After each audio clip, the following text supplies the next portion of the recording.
Sure about that Twitter handle? Um, Oh, there it is. I got it. Sorry, I typed in one wrong letter for Mike Miller. it's Mike Miller F68, right? Yeah.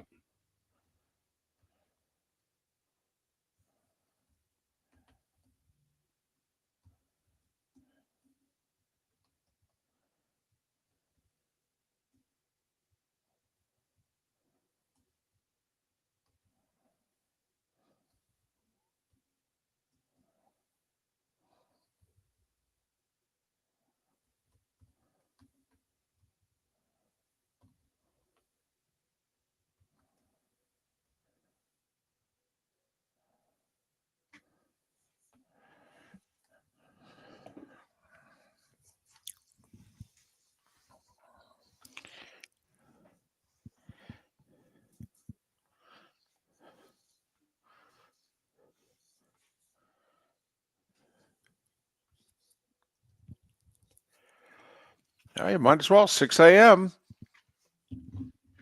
on Big Fox. Jason Benetti, AJ Brzezinski. Tomorrow, Adam Amin and AJ Brzezinski.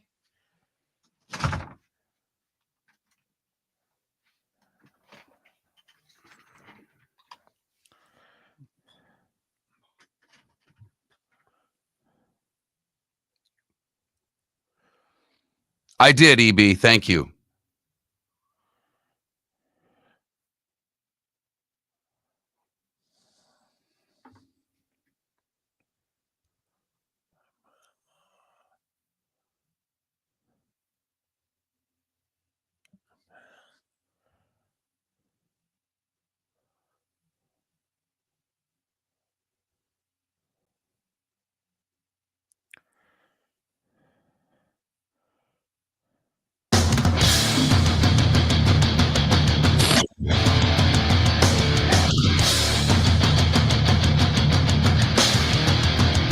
You're listening to Miller and Moulton, coming at you from the Floormeister Studios. Floormeisters, keeping it real. And now, here's Mark Miller and David Moulton. Top of the morning to you on this Tuesday. It's not just any Tuesday. Opening day of baseball, opening night of the tournament. How the heck are you, Miller and Moulton? MillerandMoulton.com, Miller_Moulton on X. I'd like to apologize for my co-host, Mark Miller. Right now, it is early morning sports on network television. He will be in and out on the show this morning. Yeah, whatever. Come on now. No, see, there are lines that you cross. Okay. And it's March the 18th. Right. March the 18th has nothing to do with the opening day of baseball. David Samson can yell at me all he wants in an hour. Today is not opening day. With the Dodgers and the Cubs. Great. At 6 a.m. in Japan, America's pastime, celebrated in Tokyo. I mean, Big Fox is there and everything. Jason Benetti, AJ Brzezinski, Adam Amin tomorrow. I mean, you got network announcers and network and everything.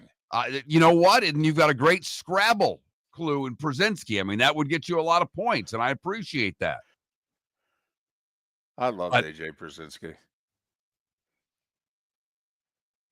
It doesn't matter to you for whatever reason. This used to bother you, but you love baseball so much, and oh my God, it's baseball and opening day, and blah, blah, blah, blah. It's in Japan on March 18th. This is not opening day. Well, opening day is in Cincinnati and Detroit. Okay, all right. I am with you on that. I'm with you on that. On the first Monday of April. All right, they have the parade in Cincinnati, and then the Reds play and the Tigers play, the two oldest franchises in each league, and they play the first game respectively in their leagues. I agree completely. But I mean, what? Well, what, first off, David? don't take it out on me, young man. All right. Secondly, when they sold off the first game of the baseball season to ESPN and Sunday Night Baseball, don't you think baseball did this to themselves 25 plus years ago? Does it mean I have to get over it? Let me just ask you that, David. You're a guy that can hold a grudge. And now Yes. you're telling me just to move on. I Because baseball no, made a mistake, no, and ESPN had games on Sunday night. So let's no. just celebrate 2 games in Japan at 6 in the morning. So then my favorite thing about it is the Dodgers and Cubs can do what after the 2 games in Japan? What kind of games will they play between now and April, David? Well, I'd be spring training games. That's Mark. right, David. They'll play spring training games. And Mookie Betts, who's unavailable for the Tokyo series, he'll probably play in a spring training game or two because he's coming back from a sickness where he lost 15 pounds.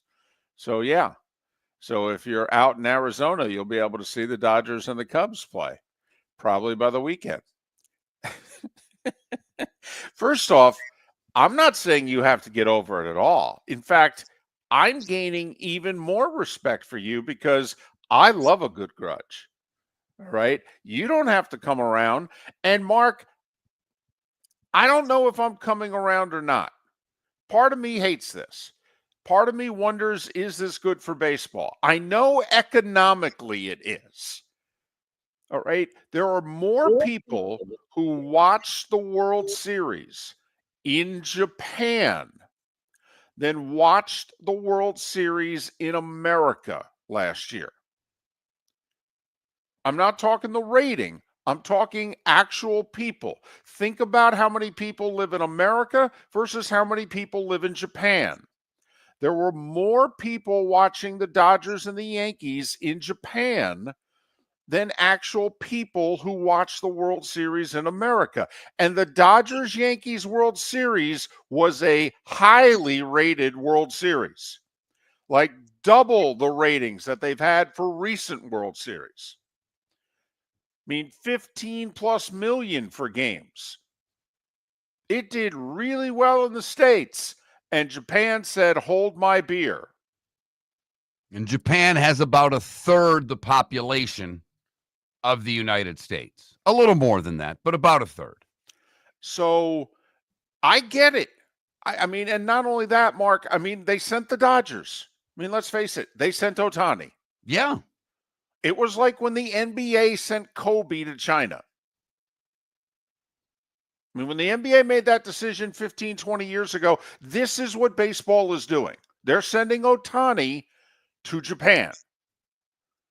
And as it just so happens, both the Dodgers and Cubs have Japanese pitchers at the top of their rotation.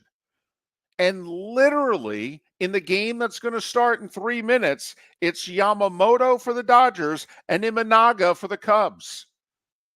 I believe it's the first time ever on opening day 2 Japanese-born starters have faced one another, and they are doing so in Japan. So, I mean, I get it. I mean, is it because it's quote-unquote opening day? It's the first games of the year that what's the difference between what Major League Baseball is doing right now and what the NFL does when it sends its games to Europe and Brazil? Well, David, let's take the Brazil game, okay? Because they don't send their first game of the year to Europe, but they did this year send their second game of the year to Brazil. David, let me ask you a question.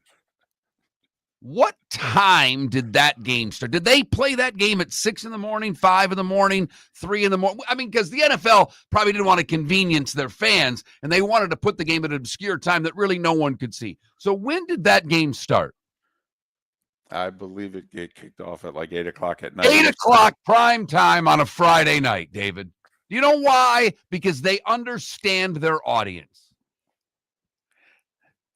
Are you saying baseball in trying to develop a worldwide audience is abandoning the country that formed the damn game for what most people in baseball consider the best day of the year? Everybody waxes poetically about opening day, stories of watching with their father and grandfather and the like. That's why, David.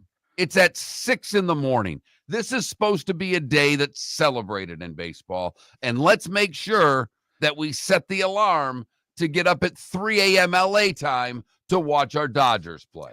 There is a 13-hour time difference in Tokyo compared to the Eastern time zone of America.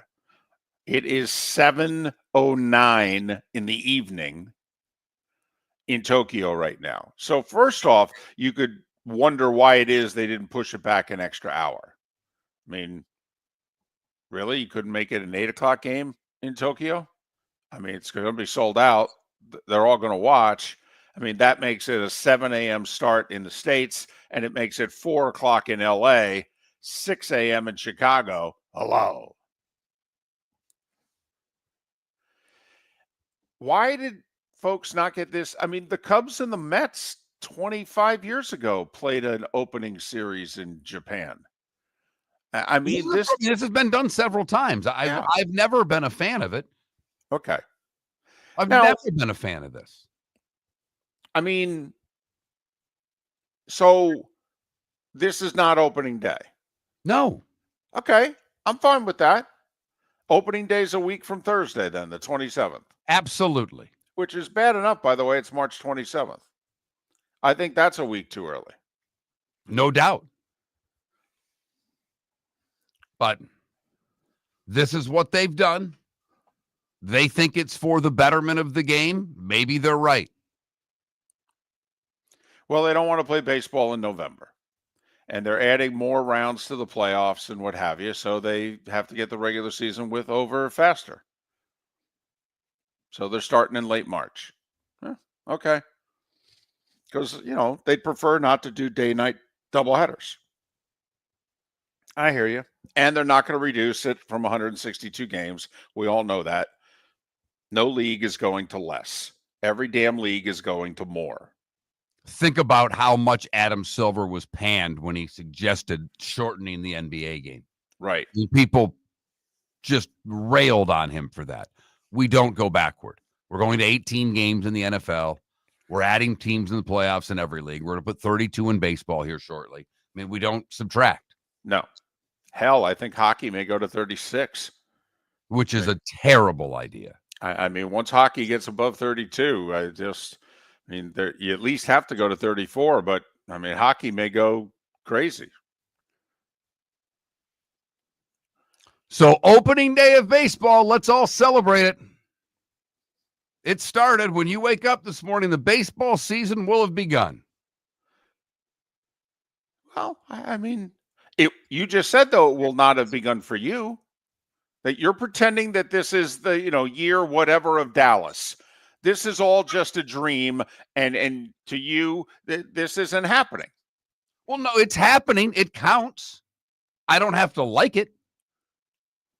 And I don't think it's... And I know it would be tough to do these things mid-season. I get it. Hockey goes over to Europe and plays games. Basketball went over to Paris and played some games. Right. I would do this in late June, July, right before the All-Star game. Okay.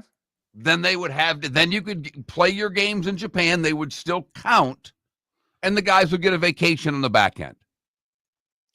I mean, last year, I think it was May 31st and June 1st, or June 1st and 2nd. The Mets and Phillies did a 2-gamer in London. And that's kind of been a yearly thing where they usually take division rivals of some sort and have them play a 2-game series in Europe. So, baseball's trying to just make more money. That's what this is about. This is a cash grab. This is a corporate cash grab is what this is for Major League Baseball. But it's certainly not a TV show because they're making it very difficult for us to watch. Ohtani with a ground out, 1 down in the top of the first. Miller and Moulton. Great show lined up for you today. David Samson will join us. We'll talk some about the Rays Stadium deal with him. Mike Miller, Field of 68. to talk some brackets, and Pat Kirwan to talk all things NFL as free agency's in the second tier and we start looking forward to the draft. The starting five in 25 minutes. For over 50 years, the Nolan family has been dedicated to protecting local families. Nolan Family Insurance is a second-generation independent agency that specializes in home, flood, auto, and boat insurance. They take the time needed to explain your coverage options and answer your questions so you can make an informed decision that's right for you. If you're looking for an agency that treats you like family, call 941-639-1122 or go to NolanAgency.com. That's 941-639-1122 or NolanAgency.com. Defining a new era in men's health. Get stronger and healthier at Game Day Men's Health. With our in-house laboratory, get in, get treated, and get back to your passion and purpose. Call 239-427-3441 for our Bonita Springs or Naples location to set up your free testosterone test and consultation. Mention Miller Moulton Radio Show for a 10% discount on your service. Start living your best with Game Day Men's Health, Bonita Springs and Naples. Call 239-427-3441 today. American Paint Supplies, for nearly 30 years, is your one-stop shop for all your coating needs. If you are a designer, a contractor, a professional painter, or a weekend warrior, American Paint Supplies is the place where experts go to get expert solutions. At 6100 Shirley Street in Naples off of Pine Ridge, American Paint Supplies delivers the best solutions with the best products with the best support. Meet Gene and his team today at American Paint Supplies. Call 239-566-2700. That's 566-2700 or online at AmericanPaintSupplies.net. Basketball's heating up the hardwood. What a great time to stop in at the Floor Meisters and look at their hardwood. A large selection to choose from, including Mirage hardwood flooring. Floor Meisters has a look and style you want. Mirage wood is grown and made in Canada from the finest quality wood flooring you'll find. And while you're in, ask to see the Petite Enfant collection. 5 custom colors made only for the Floor Meisters. So good it has a 35-year warranty. Floor Meisters, 6281 Naples Boulevard, next to Costco, or floormeisters.com. This is Miller and Moulton.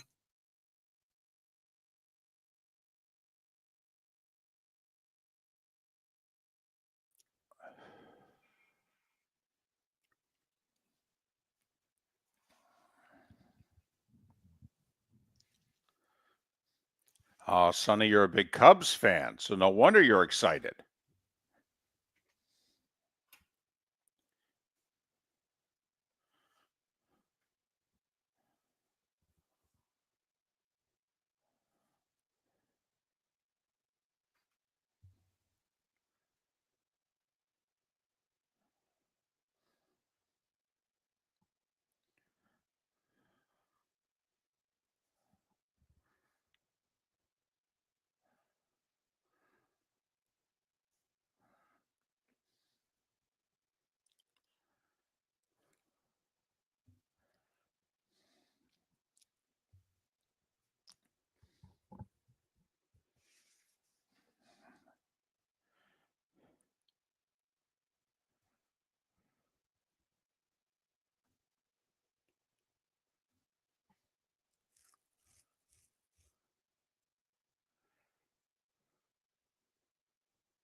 David, on Thursday and Friday, we're going to have to, like, between the 9 and 10 o'clock hour, cut the promo. Okay. Because they're coming right in after to do their show. Oh, yeah. Okay. So I got to try to get out of here as quickly as I can. Sure.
You're listening to Miller and Moulton.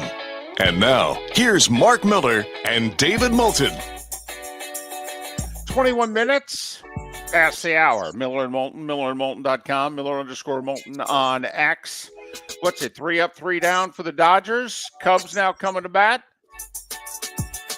1 on, 1 out, 0-1 count.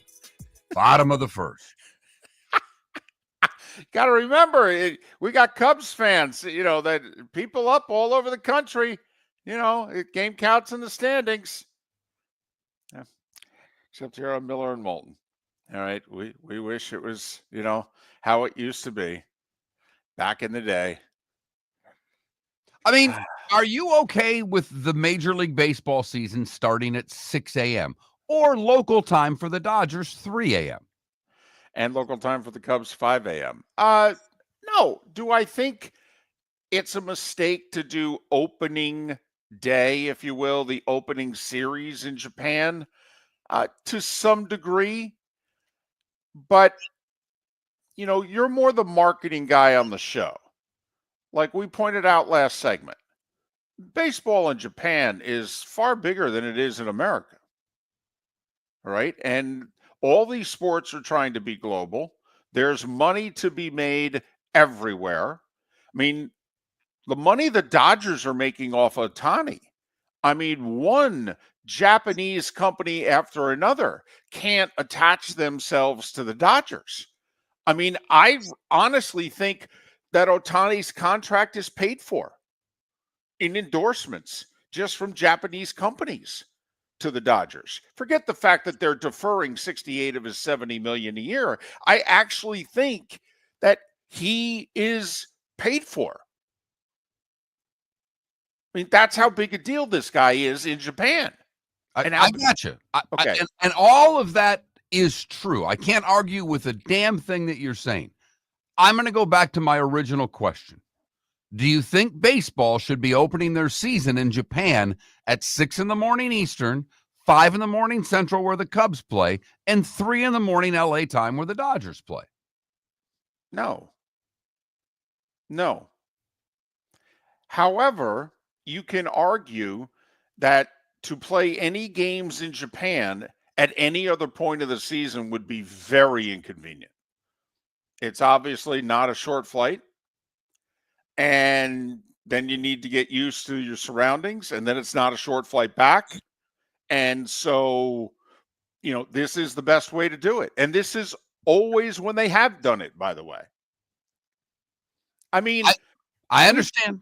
We've heard Gary Danielson tell the story before on this show. He hasn't told it in a while, but when Gary and Brad Nessler first got together, one of their first really big games, and I don't know if it was year 1 or it was year 3 or what have you, but one of the times, and I don't know if it was the first time that Wisconsin went to the Rose Bowl under Barry Alvarez, but they played, I think, Mark, it was your Spartans, and they played them in Tokyo, and they had to win the game to go to the Rose Bowl. Now, that's the end of the regular season, but here is Wisconsin playing one of the biggest regular season games in Wisconsin football history, and they're playing it in Tokyo. And if they win, they go to Pasadena. And that's our beloved college football 30 plus years ago.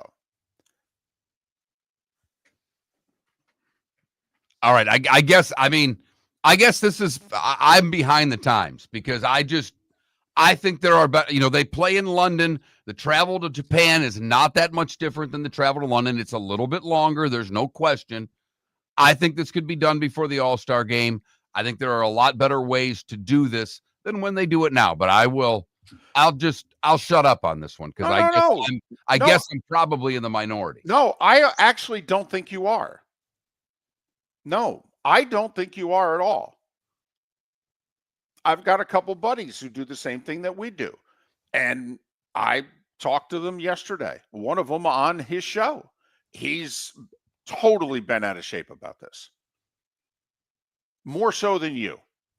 Thinks this is absurd. It's a joke. It's insulting. All right. He has a bad taste in his mouth at the start of the baseball season because of this. That opening day in baseball is a special thing, and this is making a mockery of it in his estimation. I don't think you're in the minority. I really don't. I guess what I'm saying is, Mark, maybe I've been beaten down. Quite frankly, hate to use this word, but I mean, all the sports have prostituted themselves. All the sports have bastardized themselves. I mean, they really have. I think there will be times when listeners and you will go, do you remember that time you were ranting about opening day in Japan? Okay, and you said something to the effect of, it's tough for us to hold the moral high ground anymore in sports, and yet you're trying to do it now. And I guess I've let my defenses down on this one because I did feel the way you did not that long ago. And I guess now I'm at the point in which it's like, listen, every single part of our society is completely bought and paid for, sports included. Oh, there's no doubt. And, it's a little off topic, but it does fall in line. Like I looked, the most popular hockey team in Canada is the Toronto Maple Leafs. Right. And they've not done any winning. We've documented on the show. Don't even need to talk about it. But the Leafs announced yesterday that they're raising their season ticket prices by 20%. Oh my! In some cases, goodness. Leafs tickets are already outrageously expensive. Right. And when I saw it, I was a little bewildered. But then the more I thought about it, is that people will pay. And as long as people are paying, they keep pushing you and I out. Mm-hmm. Yeah, absolutely. They keep pushing the fan out, and we don't seem to care. We're like, okay, we can't go anymore. We'll watch on TV, but they're still my favorite team, and I'll try to go once a year, and I'll spend every dime I have to go see my beloved Leafs, my beloved Dolphins, my beloved whomever. I've quoted this book for 35 years. Bill Bennett wrote The Death of Outrage 30 plus years ago. I think that combined with, Mark, we as sports fans, never mind if we want to go bigger, and on this show we don't, but as sports fans, we feel helpless. Well, what are we going to do? Am I going to give up baseball because they moved opening day to Japan between the Dodgers and Cubs? I love baseball too much. I mean, how many, particularly American boys, grew up playing baseball for a few years? Okay, it's literally in our blood. I mean, it was the first organized sport I played, 9 years old. My mother bleached my green Indians jersey. I had to go out there and wear the blotches for the rest of the year. Way to go, Mom. Yeah, just, got it, threw it in with the whites. Uh-oh. Did laundry like she cooked, huh? Well, listen, that was at the apartments. We had to walk down to the end and do the coin-operated laundromat there to do that laundry. Don't kid yourself. We paid for that bleach job, please. And I don't know how it got blotched. My mother never put bleach in the clothes. It must have been like leftover bleach. Honestly, still to this day, it's a great mystery, Mark. How in the world did that happen to your jersey? I don't bleach the whites. How did I bleach your colors? So you're right. We do feel helpless. And we're left to watch on our couch because that's what's left. Yeah. So, if this really bothers you, I get it. It really bothered me 10 years ago.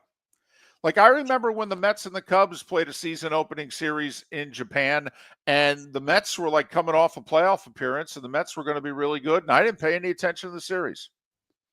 I'm just like, this is a joke. Hope they get a split, but this is a joke. Sure enough, they got a split.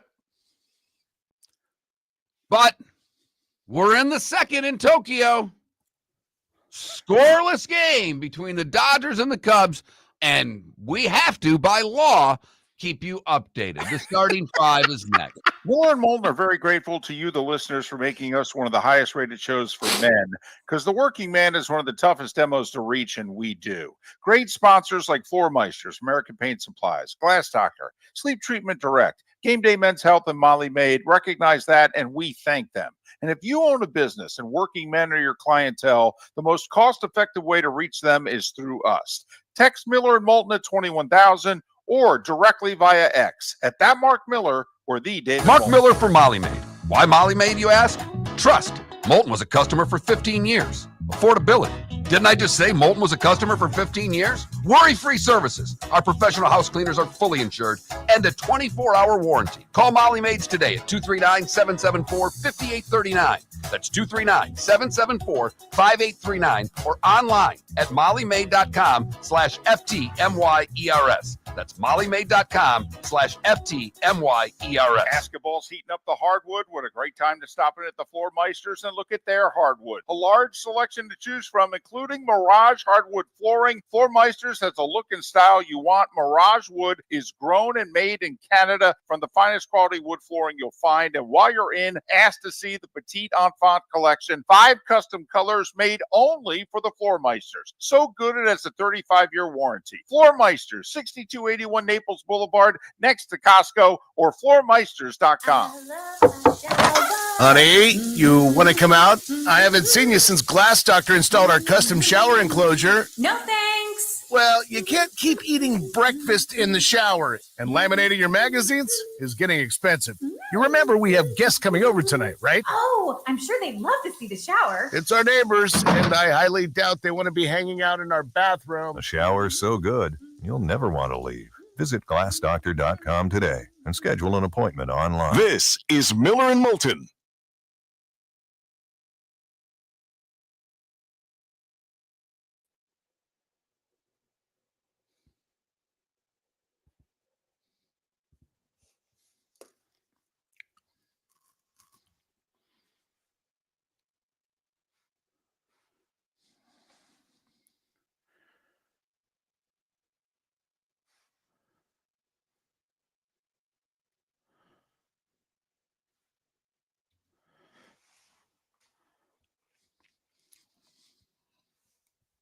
Thank you, Ambient.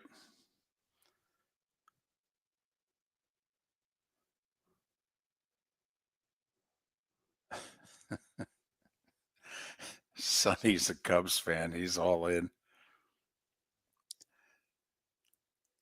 He'll be all in until the Dodgers score 5 runs in the second.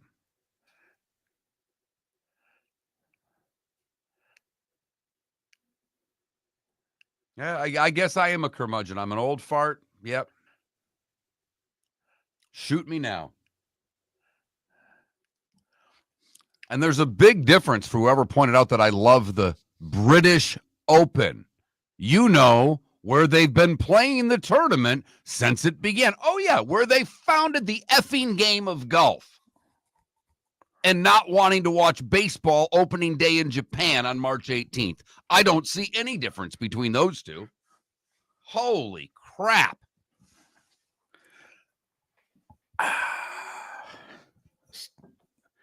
Whew. Just trying to stretch out my leg here. Forgive me. You're fine. Do the whole show standing up. I don't care.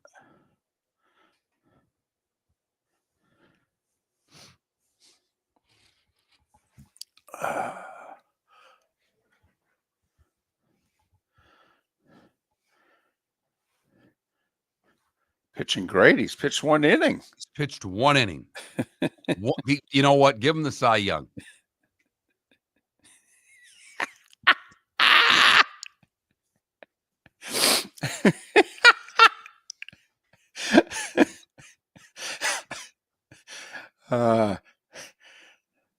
David Samson sent out a tweet like 2 hours ago, was talking about barbecuing and what have you. I'm like, you're not barbecuing in the city at this hour, are you? Oh, the Cubs are going to get out of it. Wow. There we go. All's well. JU is Jacksonville University, Pius. I broadcast their road men's basketball games on the radio for the last 2 years. So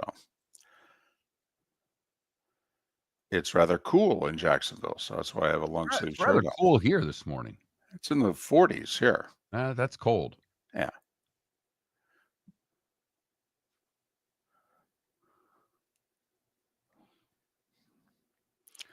That's a good schedule, Jim. And the Canes are one of the teams that'll be affordable for a while because they can't really charge personal seat licenses or make people donate in order to get season tickets because they don't sell any. I mean, they're one of the worst attended Division I teams out there.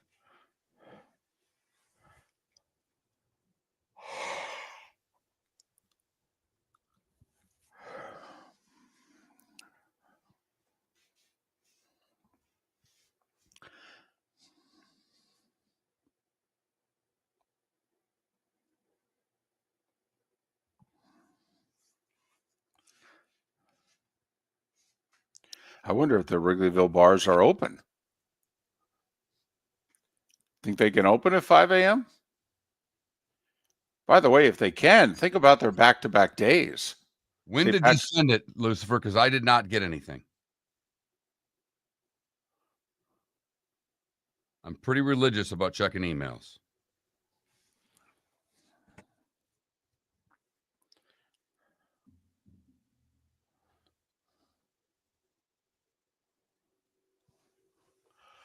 Oh,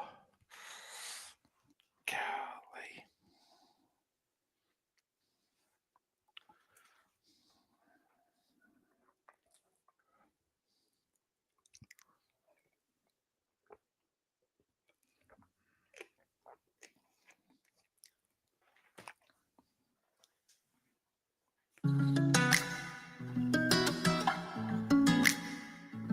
Welcome back to Miller and Moulton.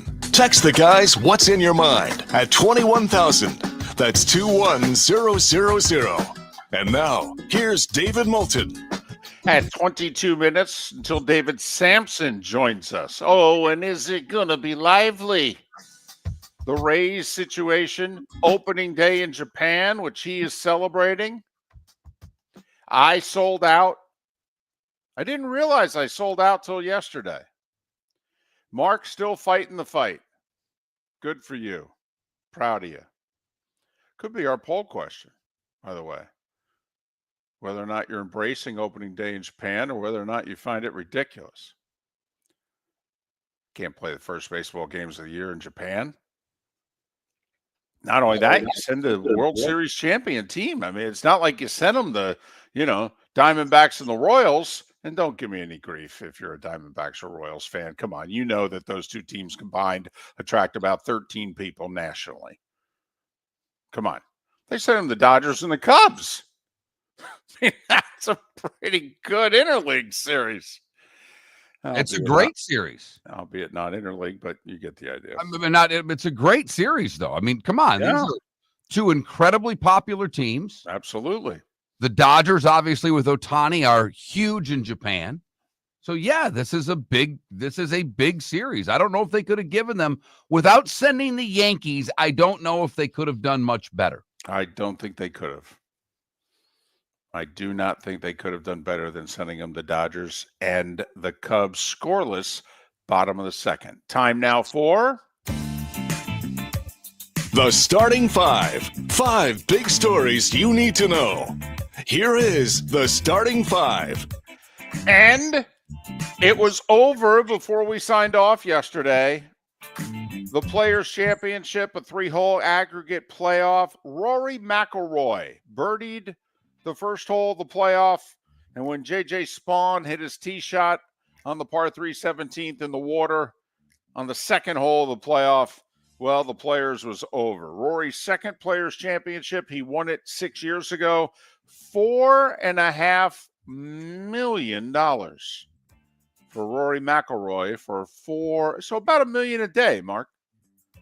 I mean, if you think about it, Thursday, Friday, Saturday, Sunday, $1 million. And then, I had to get back up and, work out and hit about 50 shots. And, so $500,000 for yesterday's effort. NFL news. While we're focusing on sports overseas, the mayor of Madrid unintentionally leaked out that the Bengals and the Dolphins are going to be the Madrid game. Miami is the home team, Sunday, November 16th. Does that interest anyone? Cincinnati, Miami, Madrid, Sunday, November 16th. This is not according to the NFL. This is according to the mayor of Madrid, who committed an oops yesterday. The Vikings went ahead and released longtime center Garrett Bradbury. He was a first-round pick back in 2019.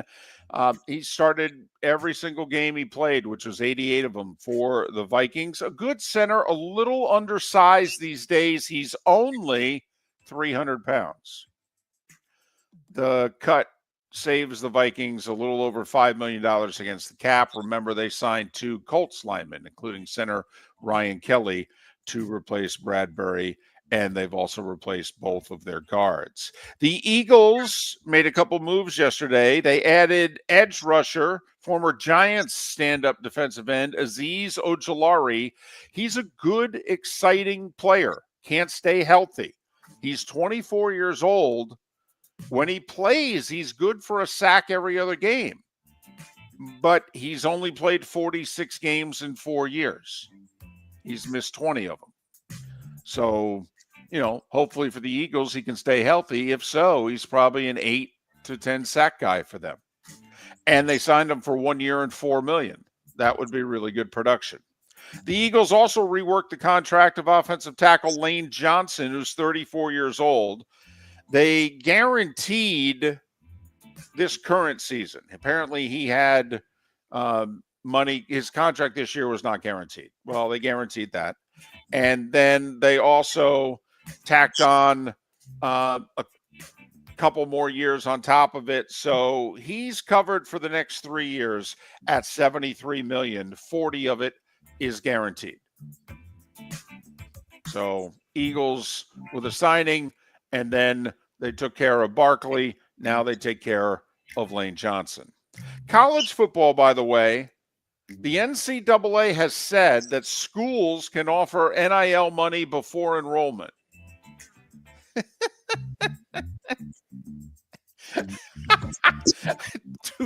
do we, I mean, can we just get rid of NIL? at Yes, this point. please. Should we please? I mean, it's pay for play. Okay, can we just stop it with the charade of NIL? Maybe it was a good idea. I think it was one of those ideas that seemed really good in a boardroom. Somebody put it up on a board and it somehow got out of committee. But come on. I mean, NIL, name, image, and likeness. I mean, please. We're paying them to play. And if a few local companies actually want to use a few of the college athletes to market their products, great. They got an agent. Call them. Make a deal. By the way, everybody's canceling their spring football game. Dion wants to NFL it. Dion wants a school to come to Boulder and work out with them for 2-3 days and then play a spring game against each other. And Syracuse has allegedly raised their hand and said, we'll do it. Love it. Love it. Love every bit of this. Love that these teams don't want to do spring games. And Dion's like, not only do I want to do a spring game, I want to bring in another team. I want to have some live scrimmages, and then we'll finish with a game against them. Right. Now, here's my only question. Is this permissible by the NCAA? I'm not going to be a jerk here, but there's a part of me that wants to ask, what jurisdiction does the NCAA seemingly have over college athletics anymore? I mean, is there any tell you what, Mark, I'll do the rest of the starting five. You think about what you're not allowed to do in college football and get back to me. What can't we do in college football? I understand, David, but we have been playing college football for a long time. No one's ever entertained the idea of playing a spring game against someone else. Right. It's the first we've ever heard of it. You and I have been doing this a long time. Yes. No, I know what you're saying, and you're 100% correct, because I believe, in fact, it's right now, I don't think he in Colorado and Syracuse have the okay to do this. I think technically, I don't know if it's against the rules or they're going through the rule book going, do we have anything about this? We've never even thought of this as a possibility before. So you're right. Technically right now, they don't know if it's legal or if there's something specifically against it. If there is, they should get rid of it. This sport's evolving, to say the least. All right, college hoops. Hey, everybody, do you know where True TV is? You have to find it. You've got 12 hours because St. Francis of Pennsylvania and Alabama State are getting it on at 6:40 Eastern tonight on True TV. Alabama State, a 4.5-point favorite. 2.5 hours later, North Carolina and San Diego State, also on True TV. By the way, the Tar Heels opened as 3.5. They're now 4.5-point favorite. Remember, I'm taking the points in every first-round game of the NCAA tournament and the first four games. So I'm taking the points in 36 games. Going to see how I do. Oh, by the way, there's 7 games in the NIT tonight. Okay? However, none of those 7 involve South Alabama. Mark, did you hear about this story? I did not. So Sunday night, the NIT is trying to put together, the NIT. And they thought UC Riverside had accepted a bid to, I think it's the CBI in Daytona next week. And apparently somebody else from the NIT was on the phone with UC Riverside, and they accepted the bid to the NIT. Well, the problem was the guy who didn't think UC Riverside was in the NIT, he then called South Alabama and offered South Alabama a spot in the NIT, and they accepted. And the coach told the team, hey, we're playing in the postseason. We got practice tomorrow. And the team was all excited. Only for an hour later, the guy who didn't think South Alabama or UC Riverside was in the NIT talked to the guy who invited UC Riverside into the NIT, and then the NIT at 11:30 at night called South Alabama and said, yeah, I don't know what to tell you. We double booked. We don't have a spot for you. That's a kick in the stones. It sure is. Yep. Oops. Never mind. You remember 2 years ago, FDU beat Purdue in the first round? Right. Tobin Anderson was their coach, and he got hired at Iona, which is where Rick Pitino was before he went to St. John's. Now, Pitino took all their good players, by the way. He left Tobin with nothing. Tobin's won 17 games each of his first 2 years at Iona. He had Iona in the conference title game Saturday night. Yeah, he got fired yesterday. People are like, Iona, what the hell are you doing? And Iona basically said we had to fire him because with him as coach, we can't raise as much NIL money as we can if we hire this alum who's an assistant with the Pelicans. He's going to bring in more money. We got to go where the money is. That's college athletics today. That right there sums up collegiate athletics in a nutshell. NBA, Heat have lost 8 in a row. That's their longest losing streak under Spoelstra. Knicks outscored them by 26 in the third quarter. Beat them by 21. Seems to be a trend. The Heat in the second half have been awful this year. They're not a good team. No, they're not. They're not a good team. 116-95 Knicks. Houston's won 7 in a row. They were down 21 at the half against the Sixers, who, hey, you're not going to believe this. The Sixers, without Paul George and Joel Embiid, played really hard. Interesting. Lost to Houston in overtime, 144-137. Indiana in overtime beat the T-Wolves, 132-130. Obi Toppin with 34. And a big 3 late that decided the game. Pistons, tired of losing a couple in a row. Did you see the rant their coach went on when they lost after the OKC game? Yeah. And they went up 35-13 in the first quarter of this one. They put up right where the coach left off after the OKC game.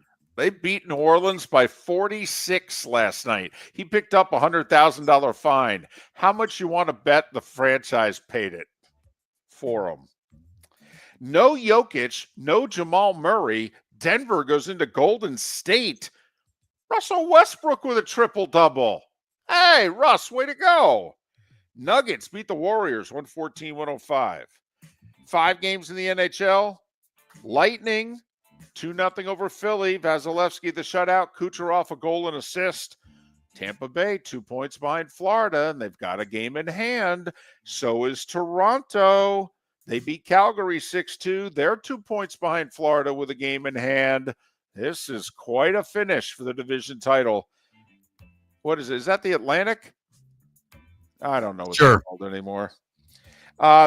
Bruins lost in overtime to Buffalo 3-2. That's a valuable point that he needed. They're 3 points behind the Rangers for the final playoff spot. Columbus, one of the 2 games in hand they have on the Rangers. They lost it at home to Jersey 2-1. They're still 2 points back at the final playoff spot. Minnesota 3-1 over the Kings. And 3 up, 3 down for the Dodgers in the third. Bottom of the third in Tokyo. Opening day of baseball. How about that? Cubs 1-0 over Los Angeles. It's a 2-game series in Tokyo. That's right. Opening day. If you're just joining us, the baseball season has started. It's 6 in the morning in Tokyo. Hello. 3 a.m. LA, 5 a.m. Chicago. By the way, think about the bars in Wrigleyville. Yesterday was St. Patrick's Day in Chicago. And then the Cubs opening day today, 5:10 a.m. first pitch.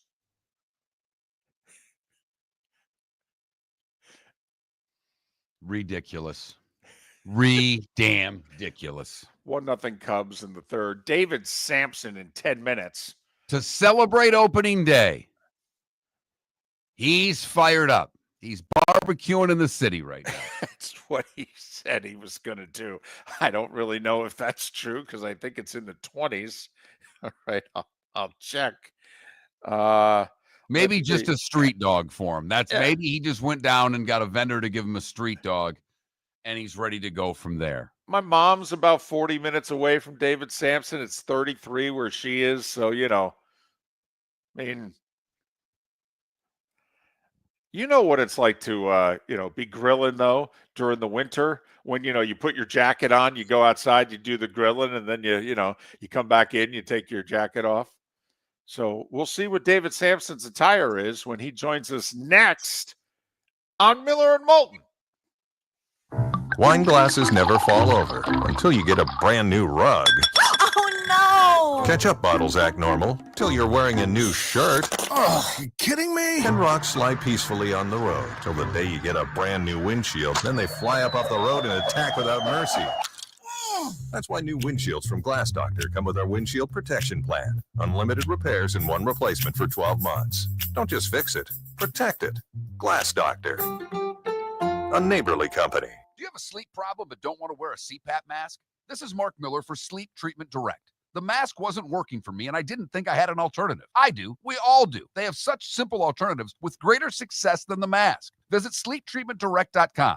That's sleeptreatmentdirect.com. And if you are like me and your CPAP machine isn't working for you, it's time for a change. Call 239-444-1741. That's 239-444-1741. Sleep Treatment Direct. Sleep safe and sound. American Paint Supplies, for nearly 30 years, is your one-stop shop for all your coating needs. If you are a designer, a contractor, a professional painter, or a weekend warrior, American Paint Supplies is the place where experts go to get expert solutions. At 6100 Shirley Street in Naples off of Pine Ridge, American Paint Supplies delivers the best solutions with the best products with the best support. Meet Gene and his team today at American Paint Supplies. Call 239-566-2700. That's 566-2700 or online at AmericanPaintSupplies.net. Basketball's heating up the hardwood. What a great time to stop in at the Floor Meisters and look at their hardwood. A large selection to choose from, including Mirage hardwood flooring. Floor Meisters has a look and style you want. Mirage wood is grown and made in Canada from the finest quality wood flooring you'll find. And while you're in, ask to see the Petite Enfant collection. 5 custom colors made only for the Floor Meisters. So good it has a 35-year warranty. Floor Meisters, 6281 Naples Boulevard,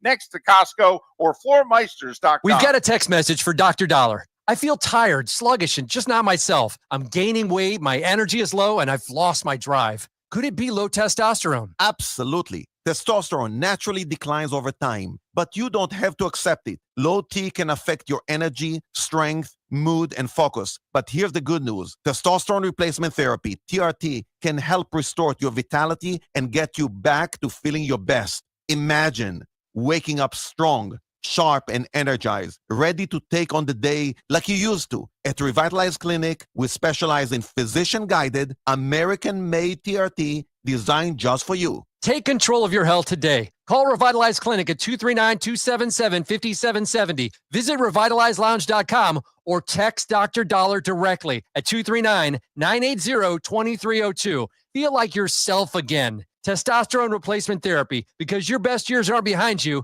they're just getting started. Text Dr. Dollar now at 239-980-2302. This is Miller and Moulton.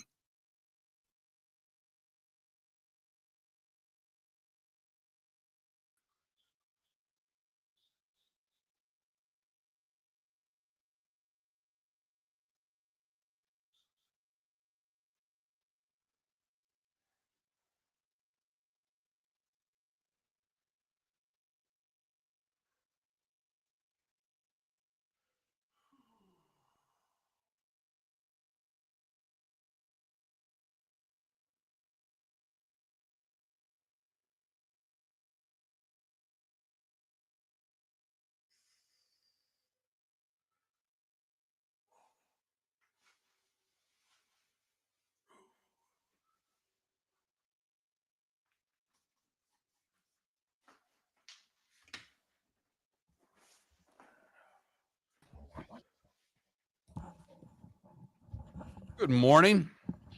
Good morning. So are you really barbecuing?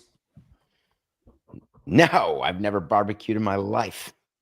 How come that doesn't surprise me? Wouldn't know how to do it, but I was awake. Barbecuing. Well, you Surely sent out you jest. you sent out a post. It was a joke, like I was tailgating. Get it? Right. Like Yeah. tailgating? No, I know. But David, when it comes, when you go cuckoo for Cocoa Puffs about something, I mean, it's not outrageous for us to think Listen, that you I wouldn't hear have you. the grill outside your little apartment in the city. Okay. When somebody's going, what are you doing over there? It's opening day of baseball. Shut up. I have I'm been not in the so city. I have been so looking forward to this week and you being on the show because, see, I know David will text you from time to time. I don't ever text you. So when I text you, to me, it's something important. And I've been going to school at I've been going to the College of David Samson every Tuesday morning about negotiations. And I saw that, and David's freaking out that this is over. It's all done. And I'm like, I wonder what Samson thinks right now. Pure negotiation. It's done for Stu. Nobody's going to negotiate with him in Tampa Bay. Never say never. Never say never. Read my lips. It's done for Stu in Tampa Bay. Listen, it could be, but the same thing was said about me so many times in Miami. I can't even tell you. We will never do a deal with you. Okay. We'll see about that. God, I love baseball. Yeah, but you had Bud Selig on your side. He doesn't have Manfred on his side. He's got resolution on his side. I'll say that. Did you have Miguel Amaya as the first RBI of the season on your bingo card? I didn't. I love baseball. Dansby Swanson with the first hit of the year. That's a good one. It's possible. When does the season start? March 27th. Well, it starts right now. Mm-hmm. Right now. We're going into the fourth inning. 3 a.m. in LA.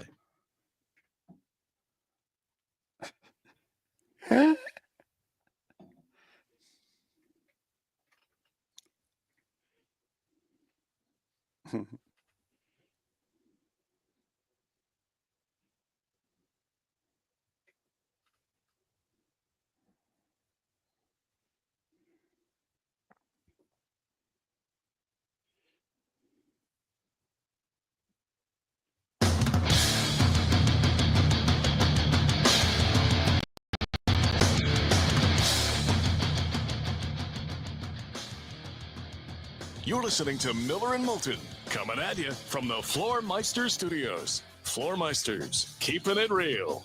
And now, here's Mark Miller and David Moulton. It is the top of our second hour on a Tuesday, and that means David Samson. He of the award-winning Nothing Personal with David Samson. You can follow him on X at David, the letter P. Samson, David P. Samson. He records Nothing Personal 59 minutes from now, and then it re-airs at 10 a.m. in the East on the DraftKings Network. All right. Is it opening day right now or not? For me, this is opening day. This is the start of the regular season. First pitch was at 6:11 a.m. Eastern. You had Shohei Ohtani facing Imanaga in an epic Japanese v. Japanese matchup in Tokyo at the Tokyo Dome. It counts. This is one of 162. Yes, there's only one game on the slate today. And yes, they go back and play spring training games in a couple days. And yes, it's a real opening day, March 27th. But come on, it's regular season baseball. Yeah, I know. It's riveting 6 a.m, David. I'm loving it. Could they, as opposed to bastardizing one of the great American sports days, which is opening day, do you think they could get away with doing these Japan series right before the All-Star break, where the guys on the back end would have some days off? Because I know there's no easy way, but they do it in London, and the travel's a little longer. I get it. Is there a better way to do this Japan series? You need a bunch of off days after, and you need a bunch of days before. The Players Union's pretty insistent on that. If you have All-Stars playing in Japan on Thursday and then asking them to go to All-Star weekend, they're just not going to want to do it. Their bodies need time to recover. It is a whole different world traveling to Tokyo versus traveling to London. It's just 6 more time zones, 7 more time zones. And for LA, think about what the Dodgers are doing, or from Arizona, you're talking about 14 to 15 time zones. So it's difficult. Is baseball trying to do soccer in reverse? Soccer was popular worldwide, and we were the last to catch on to it in the last 30, 40 years. Baseball, obviously, its bread and butter is America. It's America's pastime, blah, blah, blah. Could argue it's more popular in Japan right now than it is America. I could argue it's more popular in Venezuela and the Dominican right now than it is in America. Is baseball doing soccer in reverse? Well, I think on a per cap basis, I would argue that baseball has been more popular in Venezuela, the DR, and Japan since long before I was born. Don't forget the unbelievable history in Japan with Japanese baseball. And listen, on a per cap basis, it always shocks me when I go to the Dominican Republic and see the amount of people playing baseball and how good they are and how soft their hands are and their ability to field with rocks and barely wearing shoes. So I must tell you that I don't view it as one is America's pastime. Baseball is a sport that is played in certain areas of the world in the way that other sports are played in other areas. It's not that we're going backwards as an industry, but we are going to where the money is. And the fact is that Japan gives baseball a lot of money to host games. The promoter gives a lot of money. There's broadcasting rights. There's merchandise that's sold. The activations with sponsors is off the charts. You just look at what's going on here with Ohtani being a part of this game, and it's an absolute boon to central revenue. All right. I don't text you. If we're not having communication issues on a Tuesday morning or after a segment, before the segment, after the segment, I may send a text saying, thanks, that was great, but I don't bother you. I just don't. I feel you're a busy human being, and, why does he want to be bothered with Mark Miller on a random Thursday? But I couldn't help myself last week because after seeing the news that Stu Sternberg walked away from the deal in St. Pete, I immediately thought of you. And I said, this is a negotiation tactic. Even though my co-host thinks Sternberg is dead to St. Pete, Tampa, and anywhere in the Tampa Bay region from a negotiation standpoint. Your thoughts on Sternberg walking away from the deal and what that means long-term for the Rays stadium deal? Well, the first thing I'll say is that whenever I see Mark Miller's name on my phone, I only think good things. I don't assume that you're texting for idle chit chat. I don't assume that you're delivering any sort of news of any kind that's good, bad, or indifferent. I assume you're calling to say hi. So I'm in. Don't stop doing it. Appreciate it. Just don't give my phone number to Mike Schur. Secondly, what happened here with Stu Sternberg is definitely part of the stadium process. It is the reality that when you negotiate these things, there are moments where people storm away from the table and they say things with anger. It took one day for the mayor of Tampa to come out and say, hey, sorry about St. Pete, but we'll talk to Stu. Let's figure out if there's a deal to be made. It took 2 days for St. Petersburg people to calm down and say, hey, I don't really know what's going to happen, but I'll tell you one thing. Our doors are open. So you really have to ignore the emotion that took place on that day and look for after March 31st, because March 31st is the day where they legally have to back away and walk away from the deal. And I think you'll see activity after the 31st that will head toward a deal of some sort. So I disagree with you, David, and I'm sorry to do this publicly on your own show, but I think that you're suffering from I don't understand stadium negotiation-itis, because this is sort of normal where there's anger, frustration, and then all of a sudden you find yourself a deal. Here's where I think the problem is, not to get too nitty-gritty. St. Pete needs to go forward with this project. This project, the Rays part of this project was 20% of the deal. Okay. St. Pete and Pinellas County has to make a decision pretty quickly. They got to get shovels in the ground for the rest of the project. What are they going to do? Hold up the whole thing because of the Rays and the land? Okay. I mean, David, they've held it up for 30 years. What's another year? What's another 6 months? But anyway, I digress. Well, but this is a new mayor. This project is his baby. Okay, it is. He grew up in this area of the city. Okay, this is very much his thing. Okay, and I just don't think they can wait around for Stu anymore. I don't. And I don't know. I mean, everyone has said there is no more money, Stu. $600 million on the table. we don't have any more money. So what is Stu walking away from, thinking he's going to what? Get 650? Get 700? I can't think of a time where someone said to me, I have no more money, and they didn't have more money. I just can't quite think of it, but maybe it's happened. Negotiating with the player, the agent will say, do you have no more money? And we'll say, yeah, we have no more money. And then they come back, we need an extra 10 grand for World Series MVP. All right, we got that. The people don't want this deal. They don't. They did this deal, okay, and they basically overrode their own citizens. They don't want this deal. And no citizens want a deal. It's why you don't want to ever go to a vote. You don't want to go to that, because they all get voted down. They voted it down with the damn Kansas City Chiefs, the most successful franchise ever. And the people were like, not really that interested. Of course they're interested. They just don't vote that way because they don't want to feel they're paying for it. But of course they're paying for it in any case. So again, I don't look at that as a serious issue either. I can go all day here. I don't know how much time we have, but every objection you have to saying that there can't be a deal with Stu, I will tell you, you may end up being right, but not because they won't deal with him. Does the fact that baseball wants to expand so desperately and they've got markets there, does that put any more pressure on anyone to get this deal done quickly? So that's a great question. The reality is MLB owners are not forcing Stu to sell. MLB owners would absolutely force Stu to get a stadium deal done the way they forced John Fisher to do that so they can get to expansion. Rob Manfred told the owners, we're not going to 32 until Tampa and Oakland are done. He didn't think it would take this long, because now you've got a stadium situation in Arizona. You've got one in Chicago. There's always going to be a stadium situation, but it's Tampa and Oakland that were married to expansion. And I'll tell you, Mark, we were talking about 8 divisions of 4 teams 10 years ago, and we were doing major realignment within committees at Major League Baseball.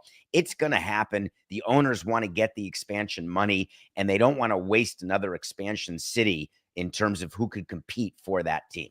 Well, also, don't you think the timeline's a year and a half? I mean, let's face it, we're going to have a work stoppage between the end of 26 and the beginning of 27. So if you're Major League Baseball, don't you want the Rays and the A's worked out so that you could, in theory, get your $4 billion in expansion fees before you have to sit down and do a CBA, right? So it's no coincidence the way the timing is, where the national TV deals are up after the CBA is up, where you have to get these shovels in the ground. The hope was the stadiums would be open for 28, but you do understand that 28 in theory could be 29 for a new stadium in Vegas, for a new stadium in Tampa. And that's fine because you'll be in a period of labor peace by that point, with beyond a shadow of a doubt. And expansion announced prior to that as part of the CBA negotiation is an important aspect here too. You can't just expand without bargaining with the union and talking about how that's going to look. So I think everything is interrelated.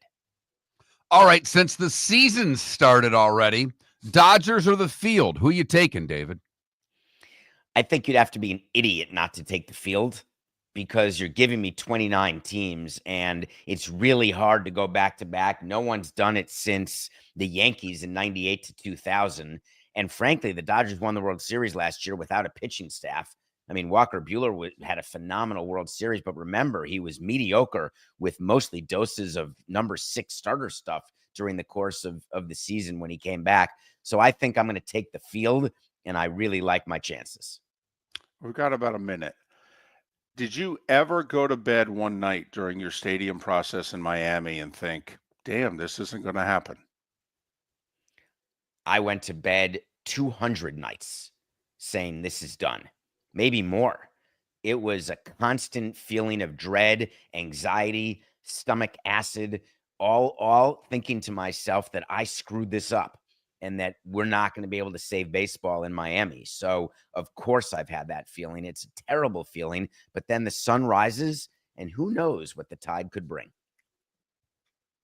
David Samson passed away. Forget it.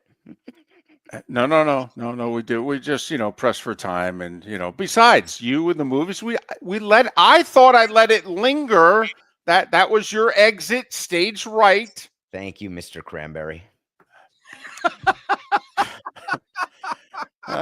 David Samson. It's a shame he's so good, and it is an award-winning podcast. Nothing personal with David Samson. He's going to record it in 47 minutes.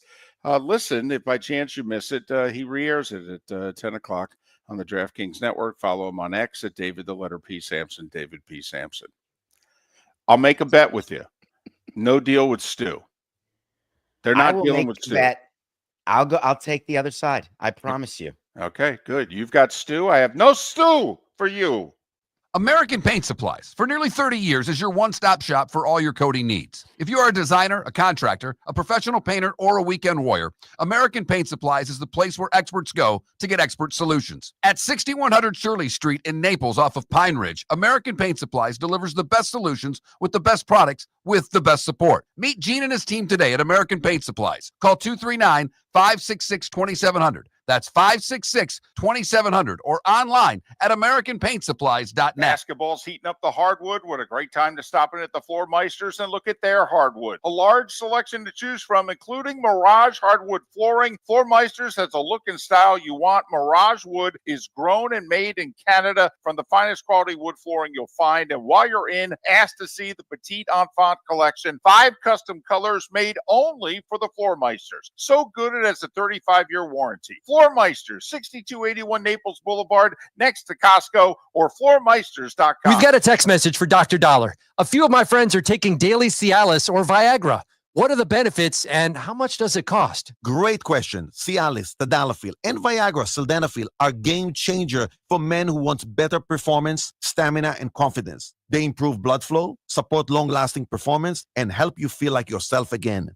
And the best part, at Revitalize Clinic, we make it affordable. Less than $1 per pill. No overpriced prescription, no hassle, just real results, American made at the best prices in town. Plus, with early hours starting at 5:30 in the morning, we fit your schedule. Take control of your health today. Call Revitalize Clinic at 239-277-5770. Visit revitalizelounge.com or text Dr. Dollar directly at 239-980-2302. That's 239-980-2302. Get results. Get confidence. Revitalize Clinic, because every man deserves to perform at his best without breaking the bank. Text Dr. Dollar now at 239-980-2302. This is Miller and Moulton.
DC, there's no major sport in America that's set up to be a relegation sport.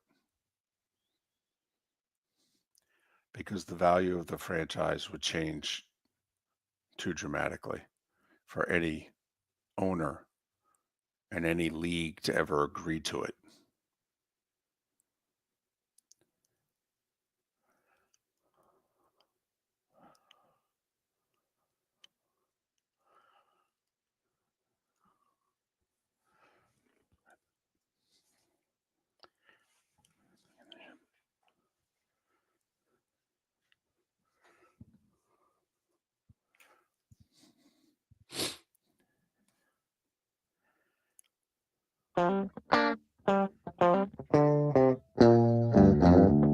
You're listening to Miller and Moulton. And now, here's Mark Miller and David Moulton.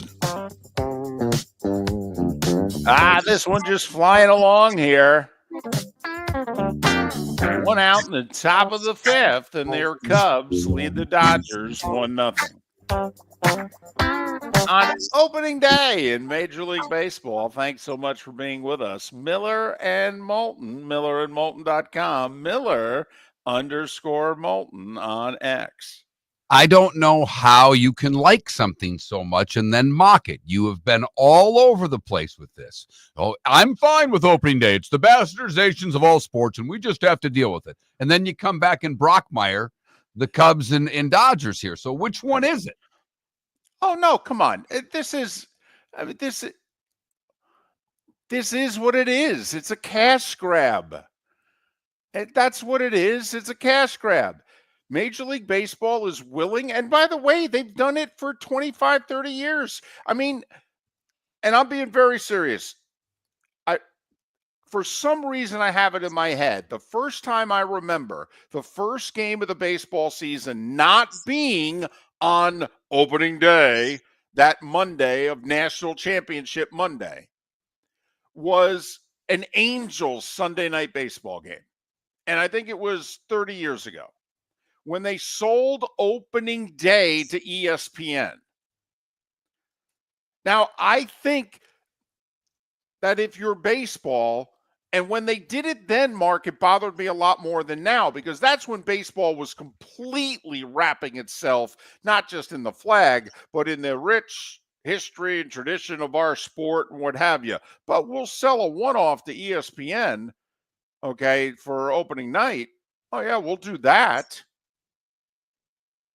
And so I think when you wrap yourself in the rich history and tradition and you bastardize your sport, you prostitute yourself, you do a little more damage to your sport than when the other sports who are bastardizing and prostituting themselves probably more than you are.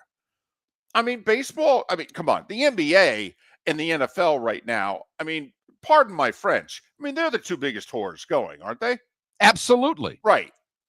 Hockey does the occasional, they sent Barkov back to his native land and the Panthers, and they started the season off with a 2-gamer and whatever. Did that even count in the standings, or was that just... Yeah, they count the games. They right. play 2 over there every year. Right. The Wings did it last year. So, yeah, it. So, but to me, Mark, there is no moral high ground anymore with any sport. I really don't believe so. Name me the sport that you think still has a moral high ground. Golf? I guess this is where you and I differ. This isn't a moral high ground thing. There's no morality to whether you play your first game in Japan or in America or in Canada or in Venezuela. It's not morality to me.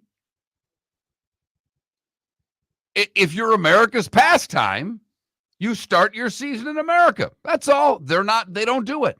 They don't look at it that way. I get it. They've sold out for the highest bidder. Yeah, they have. And it's not like it's a surprise. I mean, why does baseball want to go to 32 teams? Money. Why? It just doesn't mean I have to like it. I guess the bottom line is that I don't like it. Well, and I'm old crotchety guy. I've been called a curmudgeon this morning. Throw them at me. Whatever adjectives you want to throw, some hard consonants. I don't care. I don't like it. That's all. But I don't think it's a morality issue. Baseball's now got 6 playoff teams. I mean, it wasn't that long ago. It was 4 or it was 5. Now it's 6. Why are they doing it? We know why they're doing it. More playoff games means more network television money. That's why they're doing it. I mean, listen, you wait till the NFL thinks about, going from 7 playoff teams to 8. It's not on the front burner, but you wait. So we have not yet come up with a poll question today. I've got a couple in mind. Okay. But yesterday's poll question was, how many brackets will you fill out? 45% said 1. 24% said, I don't fill out brackets. The rest were tied between 2 and 3 or more, for what it's worth. Okay. Now, we could go to the baseball question today. I'm fine with it. The other thing I was thinking, to bring it back towards the brackets, Mike Miller, Field of 68, to join us in about 12 minutes' time, is how many SEC teams will go to the Final Four?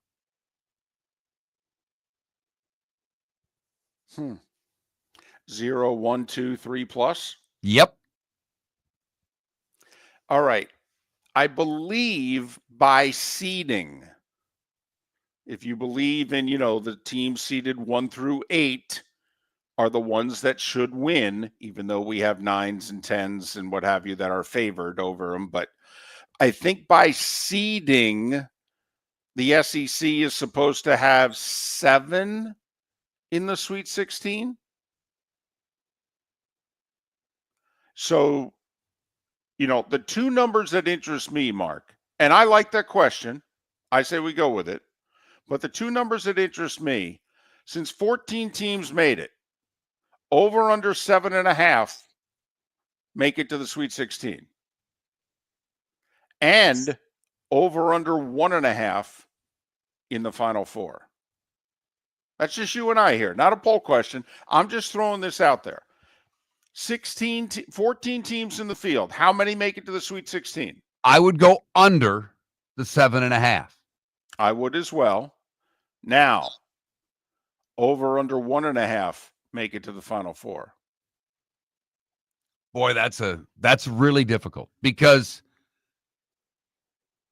I believe a team from the SEC will be the last one standing. Okay. But I don't know how many other SEC teams will get to the Final Four. I might go under on that. Ooh. So you could see a case where it's either Florida, say, they're the only one that makes it, but they're going to cut down the nets. Right. So isn't it Auburn and Florida on the same side of the draw? Like, wouldn't that be a semi? It would. Okay. And that Duke and Houston would be the 1 seeds on the other side that make it. That's correct. Okay. So just so people, if they haven't studied the bracket yet, like, I'm not going to fill out a bracket till tomorrow. For instance, I don't think Alabama will get to a Final Four. They don't play defense. Sooner or later, that bites you in the tournament. Mm-hmm. Agreed. I don't like the way Auburn's playing right now. They scare me. Okay. As good as they were for so long, losing 3 of their last 4, is that just tired? Is that just a long, grueling SEC schedule? Or is there more there? Who's the 2 seed in their region? Sparty? Michigan State. Interesting. And Michigan's playing, just coming off of that tournament win, they're on their side. The Louisville Creighton winner. I think Auburn has a tough road. Most people think Florida has a really tough road, that they think that's a really difficult region as well. I think Duke got the easiest draw of the 1 seeds. I agree.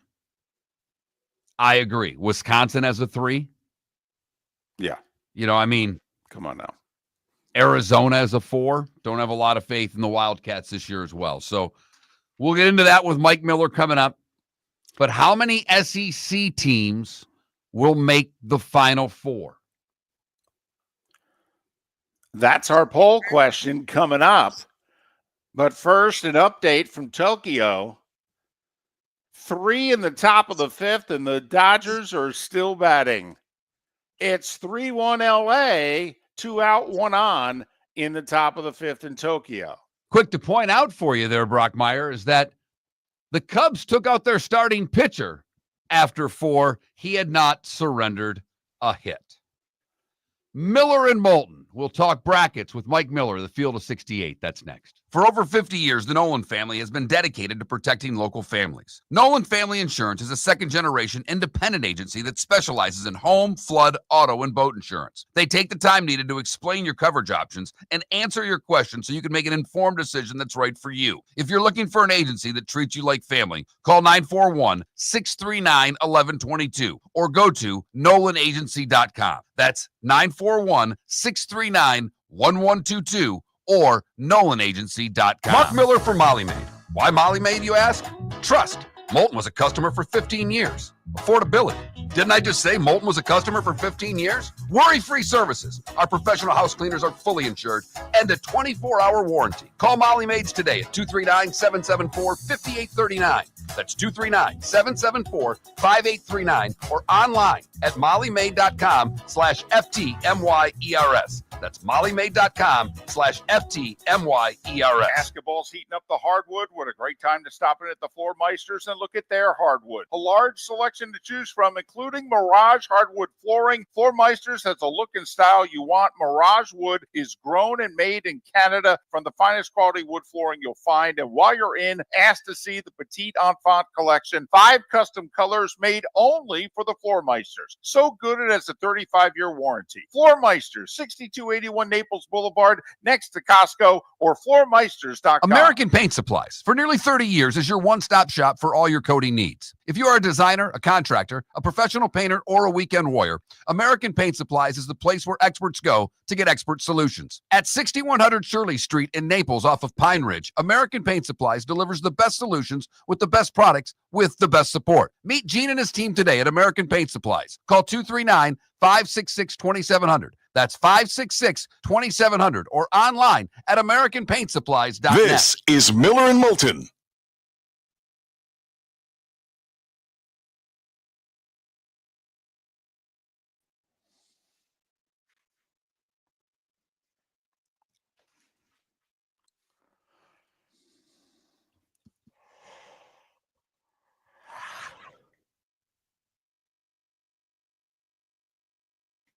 Ryan Spader. Cubs bullpen with its first blown lead, 0.1 innings into the season. If it wasn't already, it is now. Baseball is back.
Mike's on.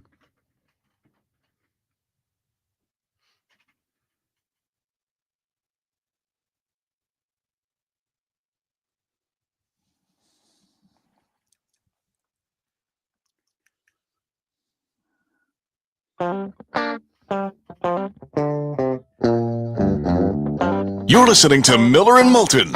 And now, here's Mark Miller and David Moulton. 22 minutes until Pat Kirwan joins us to talk all things NFL here on Miller and Moulton, millerandmoulton.com, Miller_Moulton on X. We've said it for a couple years now. There's nobody who covers college basketball better than the Field of 68. Mike Miller is not just part of their staff. He runs their daily newsletter. You can follow Mike on X at Mike Miller F68. Mike Miller F68. Mike, it's David and Mark. Thanks for joining us. Good morning. How are you? I'm good, David, Mark. I hope you guys haven't fully filled out your brackets yet. We have not even started yet. No, it's we bring as many guests on who do this for a living. We get all your insight, and then we sit down and fill out the bracket, Mike. Well, that's the way to do it. I suppose probably that's the reason to listen to the show, right? There you go. All right, I'm going to hit you up with what our poll question today is. How many SEC teams will make it to the Final Four? Ooh, that's a good one. I'm thinking, I think it's probably just one. I would like to say two, but I think it's just one. I think it's going to be either Auburn or Florida. And as I'm the same as everybody else, I still haven't fully filled out everything yet, but I think it's one of those two. I'm not sure anybody else has a really good shot. In fact, I saw a stat that said Kentucky is the most likely 3 seed to lose this year. So I'm sure that's not something Big Blue Nation wants to hear, but you know, they're in good spots, but they've got all these high seeds. They've got all these teams in. I can't imagine they live up to the seed expectations of having 13 teams in the tournament and advancing all those teams. So I would say one SEC team in the Final Four. By seeding, I think they're supposed to get 7 in the Sweet 16, and obviously with the 2 1s, 2 in the Final Four. All right. I believe beginning of the year you picked Houston. A, am I correct? And B, have you seen anything to move off that pick?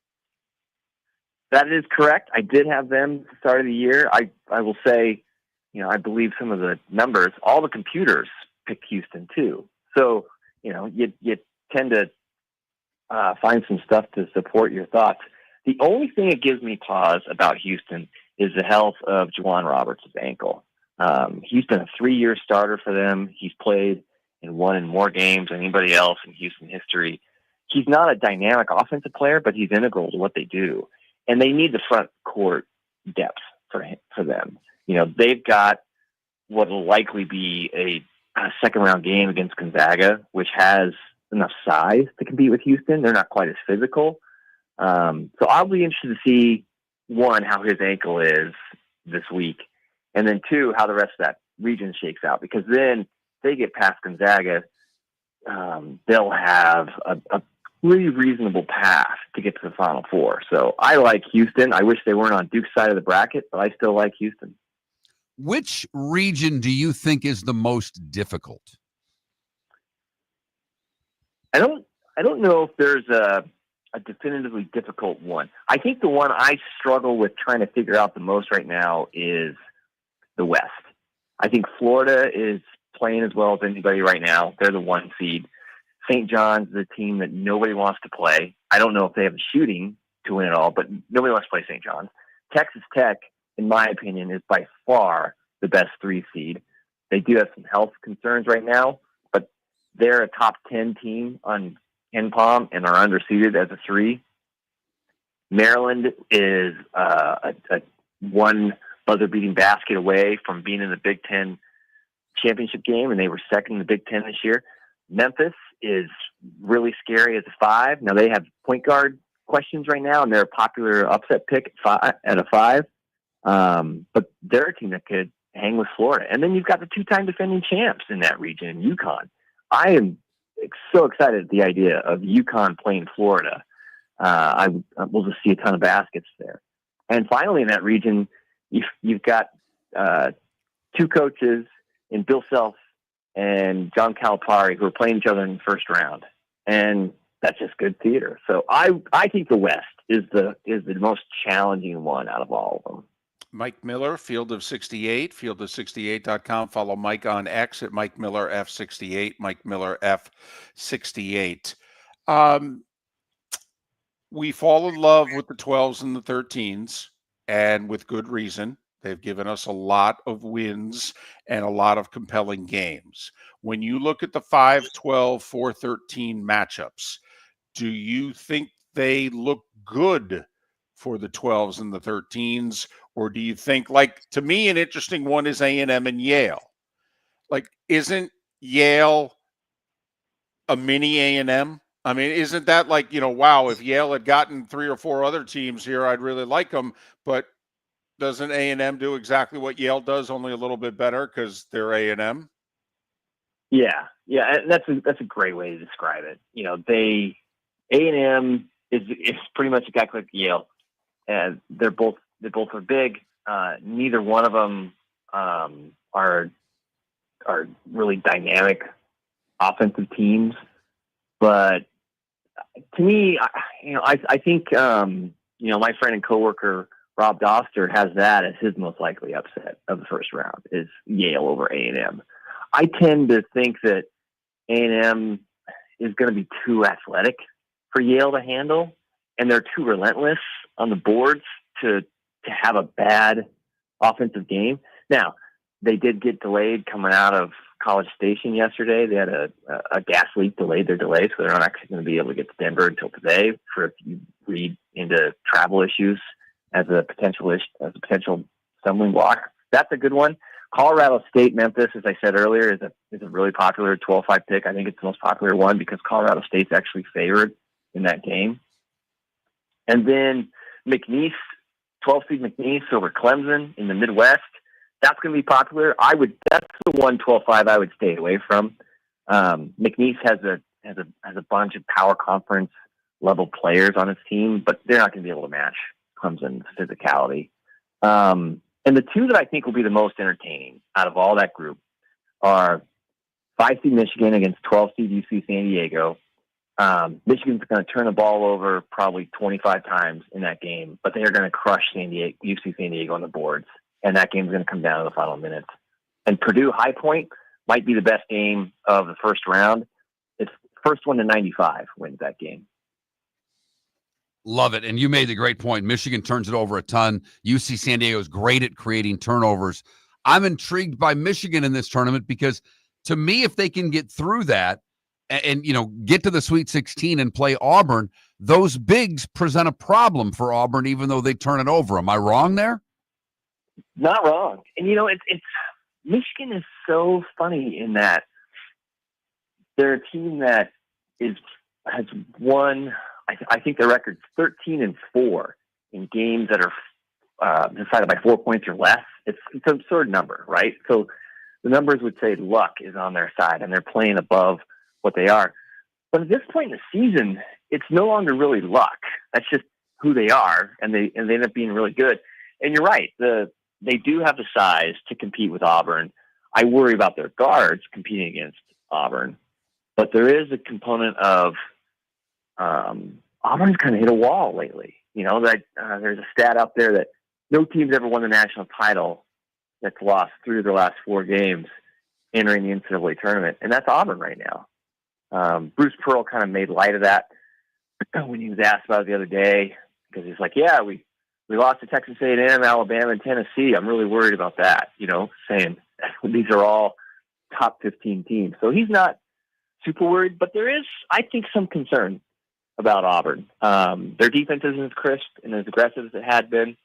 And, if they can't outscore everybody, they have some problems. Mike, in the past, coaching is something that we would jump on in the brackets? Well, there's a lot of terrific coaches. Experienced backcourts. Well, you could argue with all the transfer portal, who has an experienced backcourt. I mean, there used to be tried and true things that we bet on and made picks on in the tournament. How many of those still apply to you? I think backcourt is still really important. That's one of the reasons I think Florida is so dangerous.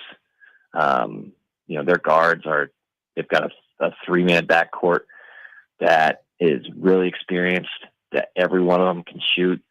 And, one of them has been to a Final Four, and Elijah Martin. I think the backcourts is still the most important thing. I guess coaching is you're going to have a good coach, but we've seen that happen the last few years where coaches are first year into the tournament, or coaches have shaken off. Long-time coaching bugs have gotten to the Final Four.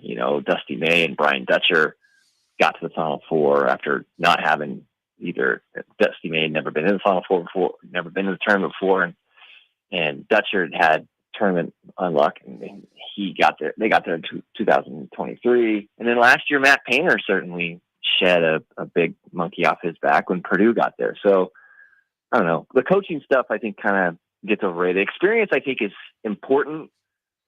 I don't know if it's important in a one-game scenario. Like Drake, for example, they play Missouri in the first round, and Drake has a bunch of guys that are old. They are certainly experienced in tournament settings. They've all won a national title at the D2 level. That'll be important, but it's just as important that Drake only plays 5 guys. And how does that fare against Missouri when they have a pressure defense and they're just going to wear down their point guards? So I still think it's depth and guard spot and how explosive you are there is the most important thing. Is there a 2 seed you like to go to the Final Four? I worry about Alabama because they just don't seem to like to play defense sometimes. Tennessee with Rick Barnes, that scares me. And then you've got Michigan State and Izzo and what they've done, and Pitino and St. John's. Is there a 2 that you like? I think out of all that, it'd be Izzo and Michigan State. I think they have a favorable draw. Marquette and New Mexico, they match up really well no matter who wins that game.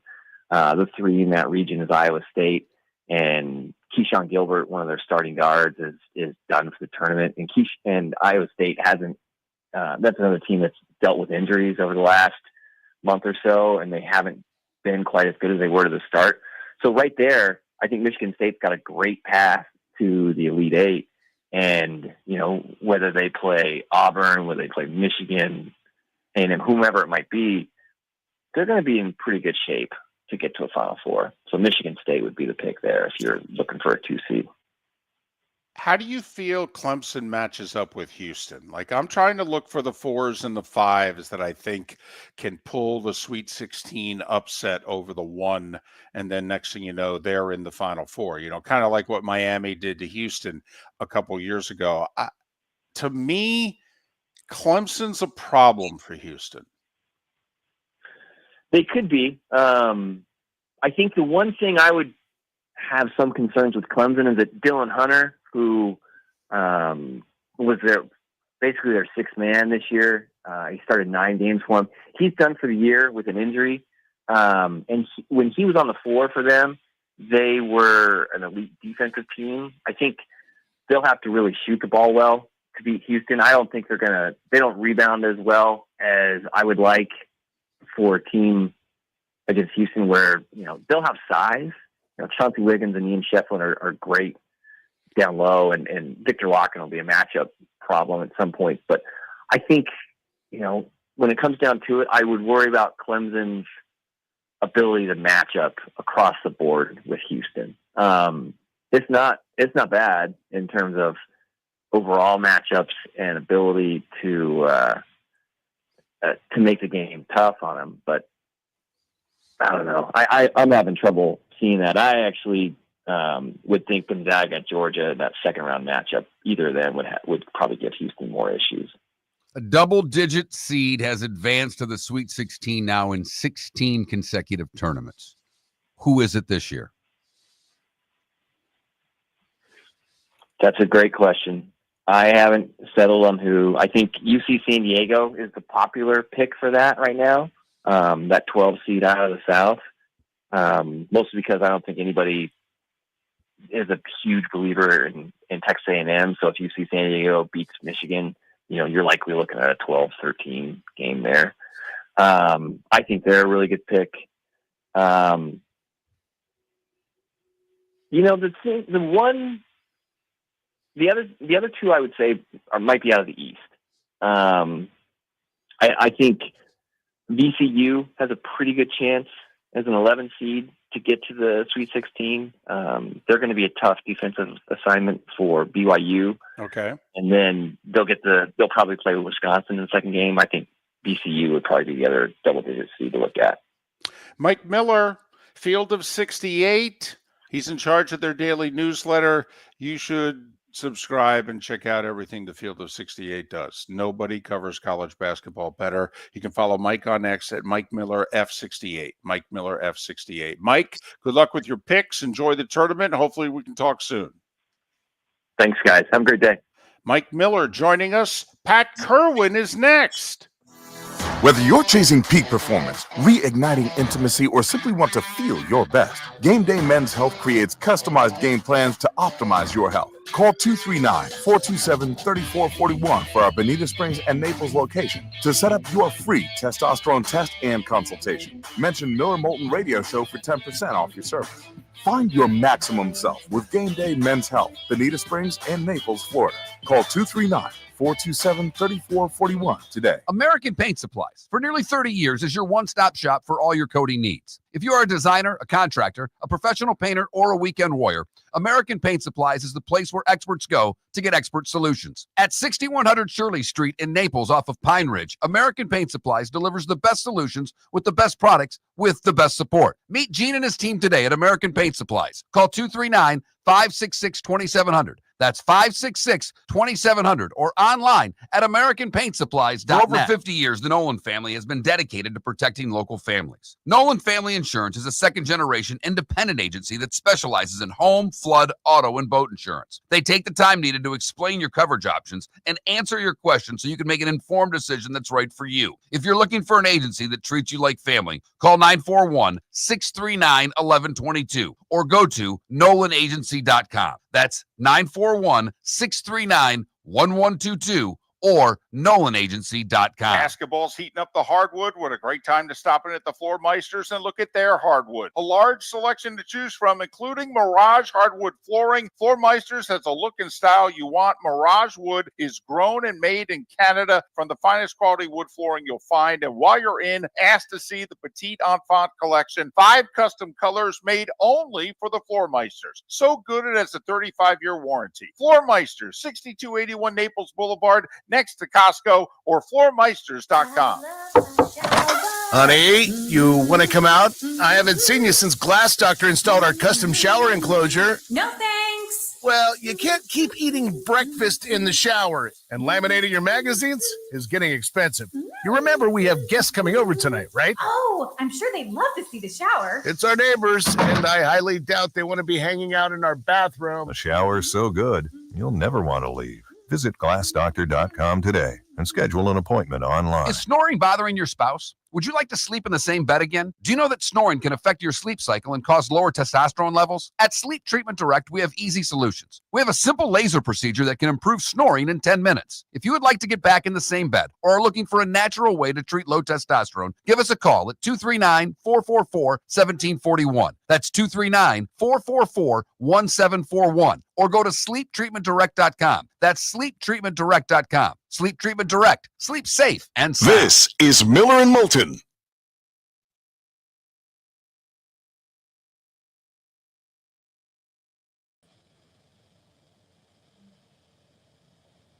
Good morning, Pat. Good morning, guys. How are you? I'm doing well. How about you guys? Oh, it's basketball time. Yep. Tonight, we have our little... I was going to say, when's your draft? Tonight. And I think we have 6 guys in it. So it's $200 a guy. It'll be fun. My brother's though, he's like, no, we can't have guys that aren't there drafting, because last year I had to draft one of the guys because he at the last minute couldn't come.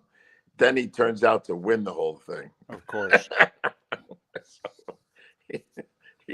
So my brother Jim is like, wow, we can't have that. I said, oh, come on, you got too many damn rules. Did you go to Lansdowne for St. Patty's beer after the show last night? I did not. I almost texted you and see if you wanted to meet for a beer. Oh, if I got a text, I would have been out the door. Just give me a reason. I don't, most of my friends are Italian. They weren't going anywhere. Right. It's but I would have met you in a minute. I occasionally go over to the place you and I met a couple of years ago. Yeah, right? Rusty's there, right on the corner. Yeah, and I just usually, if my wife's out playing bocce or something, or in a card game, and I go there by it's easy, it's right here, and I always think to call you. I go, I just should call them, and then the bar's so damn big, and it's kind of fun in there, and I just stay for like an hour. No, and the dark tinted windows, like nobody can see into that place. That's right. And when I get there, I always think, well, it's probably not very quiet. And every time I go in there, it is mobbed. There were like 30 They figured out a pretty good art form in there. They do a huge happy hour business, and then it kind of dies off, and then the college kids come in at night. I mean, they do at least they used to. I obviously I'm not out at night, but they almost have like two different waves there. They do, and I was just about to say that because I went in at 7:00 and grabbed something to eat and had a cold beer, and at 8 I'm leaving at 8:00, and you know what's starting up is a Trivia Pursuit contest with about 30 people. My wife would love that thing.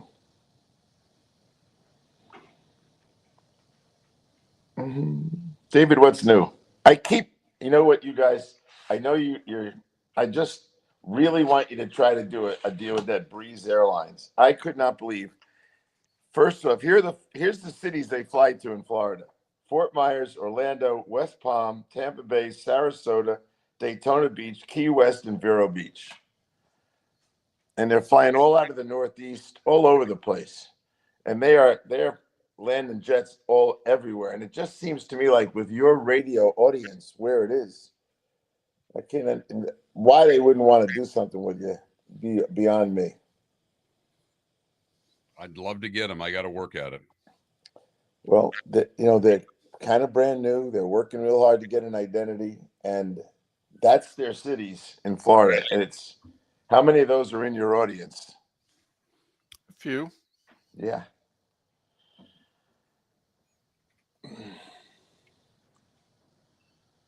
Ba-bum.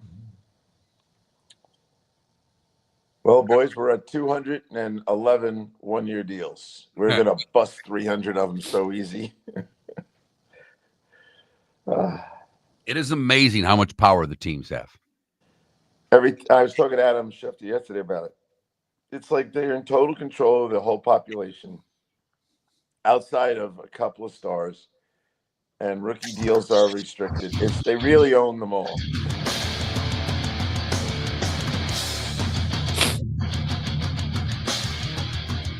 You're listening to Miller and Moulton, coming at you from the Floor Meister Studios. Floor Meisters, keeping it real.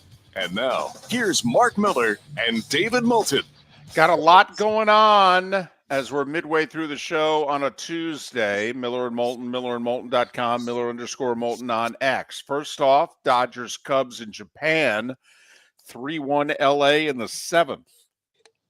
Dodgers with a 3 spot in the 5th, lead it 3-1. We'll keep you updated. Our poll question, since the tourney technically gets underway after dinner tonight, how many SEC teams will make the Final Four? 0, 1, 2, or 3 plus? Right now, 1 and 2 are battling it out. Nearly tied. Go to that Mark Miller, the David Moulton, Miller_Moulton on X. We'll take a reprieve from the baseball and the basketball to talk plenty of football. With Pat Kirwan, he of the NFL Radio's Moving the Chains, CBS's NFL Today show. Pat joining us courtesy of Pinchers, Tampa to Key West, all points in between. Pinchers, where you can't fake fresh. And Pat and all our guests joining us on the American Paint Supplies Hotline, your one-stop shop for all your coating needs. Good morning, Pat. How are you? Good morning, fellas. And God, I wish I had the time to enjoy basketball right now. And I don't have any time for baseball. But, this free agency is calming down. Anytime I can wake up in the morning and there are only 6 deals done overnight, we are really slowing down. Because there was a week full of like 35 deals a night. So it's good.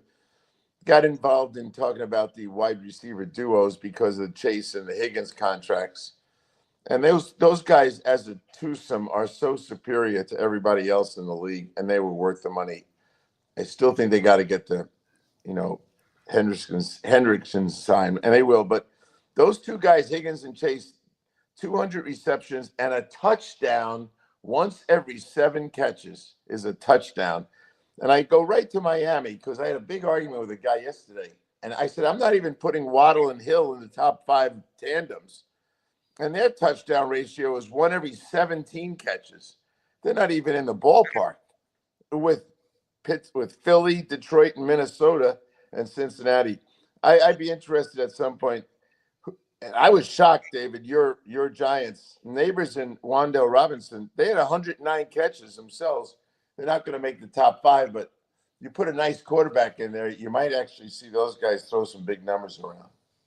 All right, Pat, since you brought up Miami there, yeah. I happened to be listening to your show yesterday when a caller had a meltdown about the Dolphins. and it was entertaining. And, you and I differ on how much callers should be on shows, but neither here nor there. I thought he had a valid point. What have you thought of the Miami Dolphins offseason thus far? Well, I'll ask and answer the first question. Have they gotten closer to Buffalo? No. In this offseason? The answer is no. David's the tiebreaker. David, did they do it? Closer to Buffalo? No. I think they've been filling holes on their roster cheaply. Yep. And Mark Hurd, the guy who was having the meltdown, what caused his meltdown was that they re-signed Liam Eichenberg. Right. And that was hard for him to swallow. And he's watching his team fade, and now he's worried about the Patriots. Are you guys worried about the Patriots? Not this year, but I could see where by 26 they could be challenging for a wild card. Yeah. And that coach of theirs, he's only going to have guys on the field that'll punch you in the mouth. There's no doubt New England will be a very rugged football team with Vrabel running it. So whether they're in the conversation yet or not, they've made at least strides towards Miami. Miami seems to be sitting still here. So it is frustrating. And it's that one caller caused about 4 more Dolphin callers to call in. And really, the consensus was they're not doing enough to even make progress, which is apparently true. Well, now I will say, though, they've got serious cap issues, which is why they've had to do it on the cheap. And aren't they, Pat, one of those teams that is very dependent on all the guys last year who were hurt coming back this year and needing to stay healthy, or else, like any team, you're shot. Yes, that is true. But the guys that they have as superstars, Tyreek Hill, they love to defend Tua, but Tua throws 8 touchdowns to Hill and Waddle, and Hill is out there and he's catching 6. Where could Hill start for the Bengals? Well, I believe so. Yes. I don't. Not when you watch what T. Higgins is doing as the second guy. And part of it's the quarterback, but Tua gets all this praise. And I think Tyreek might be just missing a little bit right now. And I would think that he would be an interesting tradable commodity. Get him out of there. Not sure they can, though, this No, year. No. Yeah. We got cap problems. But when I start thinking like that, I start paying real close attention to guys like him. And I bet you there's a bunch of guys we could figure out between the 3 of us who should be traded. Well, Pat, I mean, aren't the GM and coach in Miami, even though they've won more games, aren't they in the same boat as the GM and the coach in New York with the Giants? I mean, this is make it happen year for them. And so far, the offseason is not going to be a make it happen offseason. Yeah, and I do think that the New York situation is probably why Rodgers would never go there. He doesn't want to go to a place, to my knowledge, that's going to be the coach fired at the end of the season and then he's back on the street. He wants to go, and probably why he thinks Pittsburgh's the safest place, because he knows that coach isn't getting fired and there's some stability there. So unstable places are hard.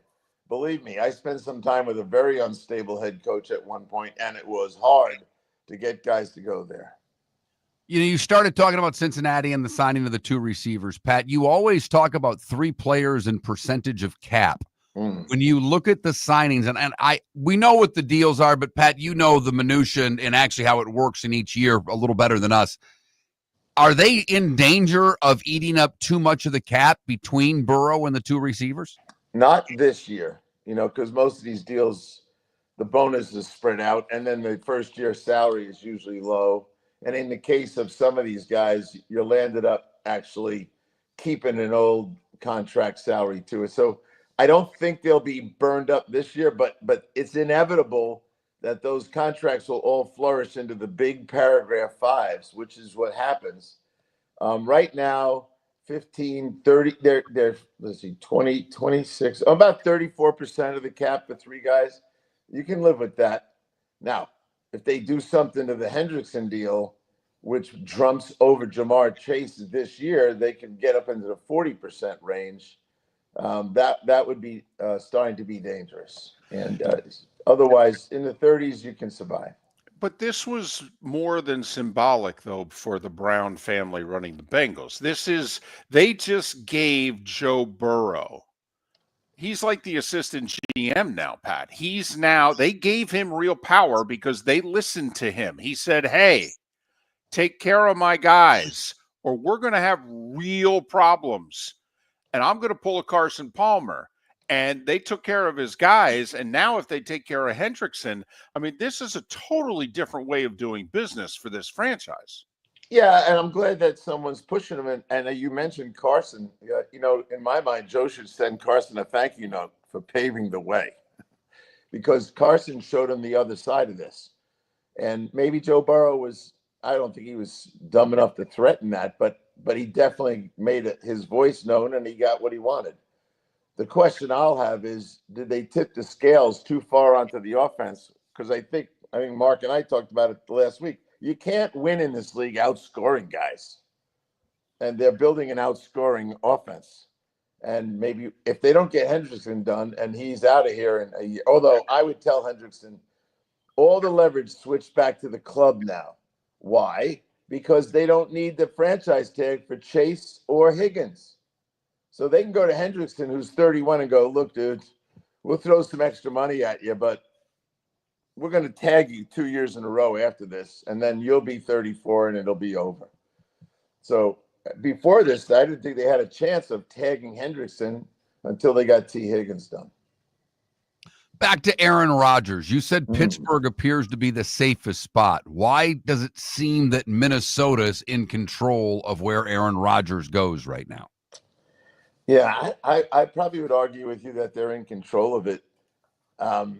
He knows damn well, unless they give him a 2-year guaranteed deal, which basically takes McCarthy out of the equation as a starter, he's probably going to be very leery of going there and thinking they can either bench me during this first season, a la Kurt Warner style in New York, or that after 1 year he'd be back out again. And I don't think that guy wants to play for 2 years, and he wants you, the club, to guarantee him that he's going to be there. And I think that's what he's playing on. I think he's using Minnesota to basically get Pittsburgh to give him some more money. Do you think he's still good enough? That, last year, we all know the Jets had offensive line issues. The Jets may have been the worst coached team in the league last year once they got rid of Saleh, and that never gets taken into consideration. But do you think he still has tread on the tires? Well, it's a good question, and the answer is twofold. If he doesn't get injured, yes. But as soon as he gets banged around in the legs, which is what happened last year, he can't move again. And when he couldn't move and even transfer his weight to throw, it was a hip, it was a thigh, it was an ankle. He's 40 some odd years old. and recovery time is brutal. So if he's behind a shaky line and Pittsburgh's still trying to develop those three sophomores. Yeah, that's a shaky line, Pat. Yeah. So the answer to David's question is if he can stay healthy, he can win games. If he's not healthy, he can't win games. And I wouldn't be taking the chance on him, but I think Pittsburgh, like the Giants, they really have nowhere to turn. It's down to those two guys. And I don't think either team really wants Russell. No, it certainly seems like there's not a market for Russell Wilson right now. Someone's going to get him by default, but it doesn't seem like anybody wants him. No, they look, his reputation coming out of the Seahawks was not great. It was all about big fat contracts, and his baseball agent was painful, and Seattle said goodbye. Then we know the disaster that was Denver, and they didn't like him so much that they incurred that huge dead money hit, which they're still paying $32 million off on. And then, of course, Pittsburgh, he was better than Justin Fields. That's all he was. And I think it's hard for him to go back. I don't think he and the OC got along very well. So his reputation's in front of him. And I think, pretty sure of this, he's still asking for a lot of money.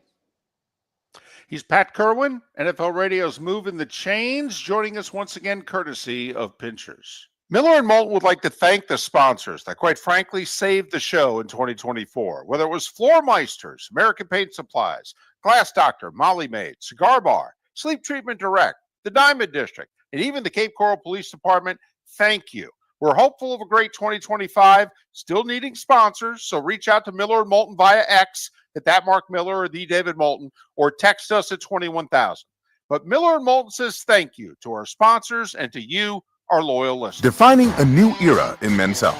Get stronger and healthier at Game Day Men's Health. With our in-house laboratory, get in, get treated, and get back to your passion and purpose. Call 239-427-3441 for our Bonita Springs or Naples location to set up your free testosterone test and consultation. Mention Miller Moulton Radio Show for a 10% discount on your service. Start living your best with Game Day Men's Health, Bonita Springs and Naples. Call 239-427-3441 today. American Paint Supplies, for nearly 30 years, is your one-stop shop for all your coating needs. If you are a designer, a contractor, a professional painter, or a weekend warrior, American Paint Supplies is the place where experts go to get expert solutions. At 6100 Shirley Street in Naples off of Pine Ridge, American Paint Supplies delivers the best solutions with the best products with the best support. Meet Gene and his team today at American Paint Supplies. Call 239-566-2700. That's 566-2700 or online at AmericanPaintSupplies.net. Basketball's heating up the hardwood. What a great time to stop in at the Floor Meisters and look at their hardwood. A large selection to choose from, including Mirage hardwood flooring. Floor Meisters has a look and style you want. Mirage wood is grown and made in Canada from the finest quality wood flooring you'll find. And while you're in, ask to see the Petite Enfant collection. 5 custom colors made only for the Floor Meisters. So good it has a 35-year warranty. Floor Meisters, 6281 Naples Boulevard,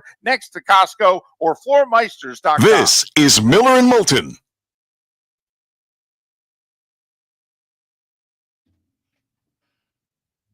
Yes.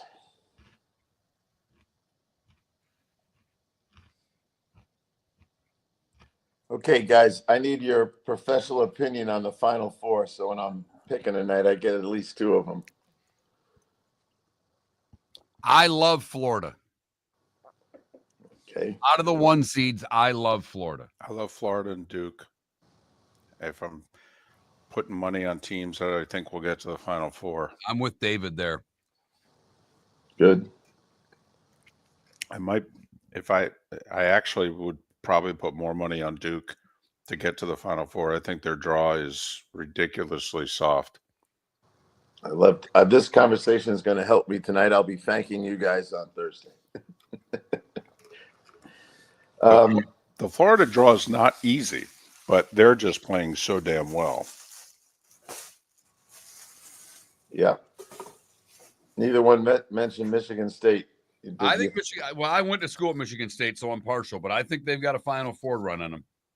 Great. Any other team you think's there? We got 3 of them: Florida, Duke, Michigan State, and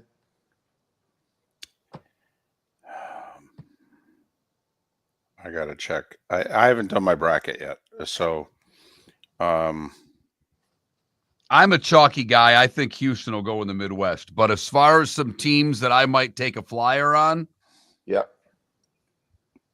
this UC San Diego team, everybody likes. They're the 12 seed in the South region. All right.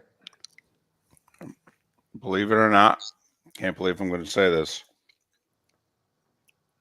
Pat, in the Midwest, Houston and Gonzaga are probably going to play in the second round. If Gonzaga wins that, I mean, Mark, we can't have Tennessee make the Final Four, can we? That's required. So if I took Houston and Gonzaga in the next round, I could offset that problem. Yeah. And the winner moves on. Yeah. Okay. Is there any hope? No, we split the money this way. Half the money goes to the guy who wins the national championship, but the other half goes to the guy with the most wins in the tournament. Right. Okay. So my question is, what's St. John's? Can they win 3 games? Oh, yeah. They'll win 2 for sure. Biggest problem they're going to have is Texas Tech in the Sweet 16. I actually think they get beaten in the Sweet 16, but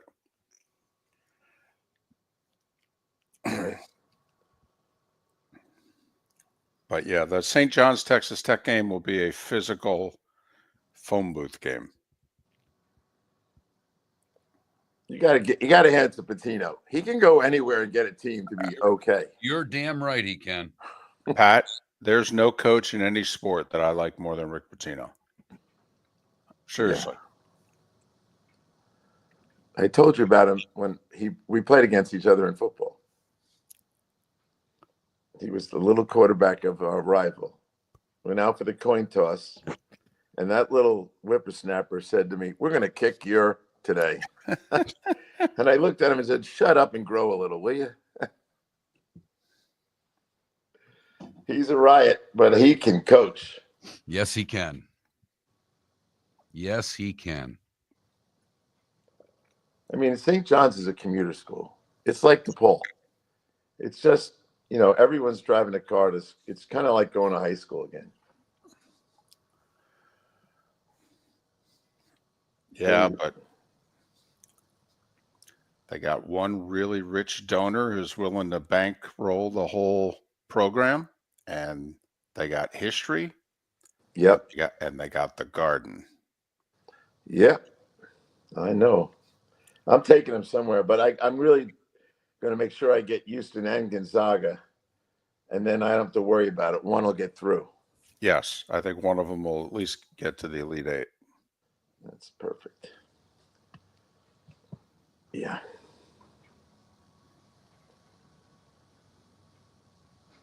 Now, Mark, I've been doing pretty good on picking the most winners, not so much the final.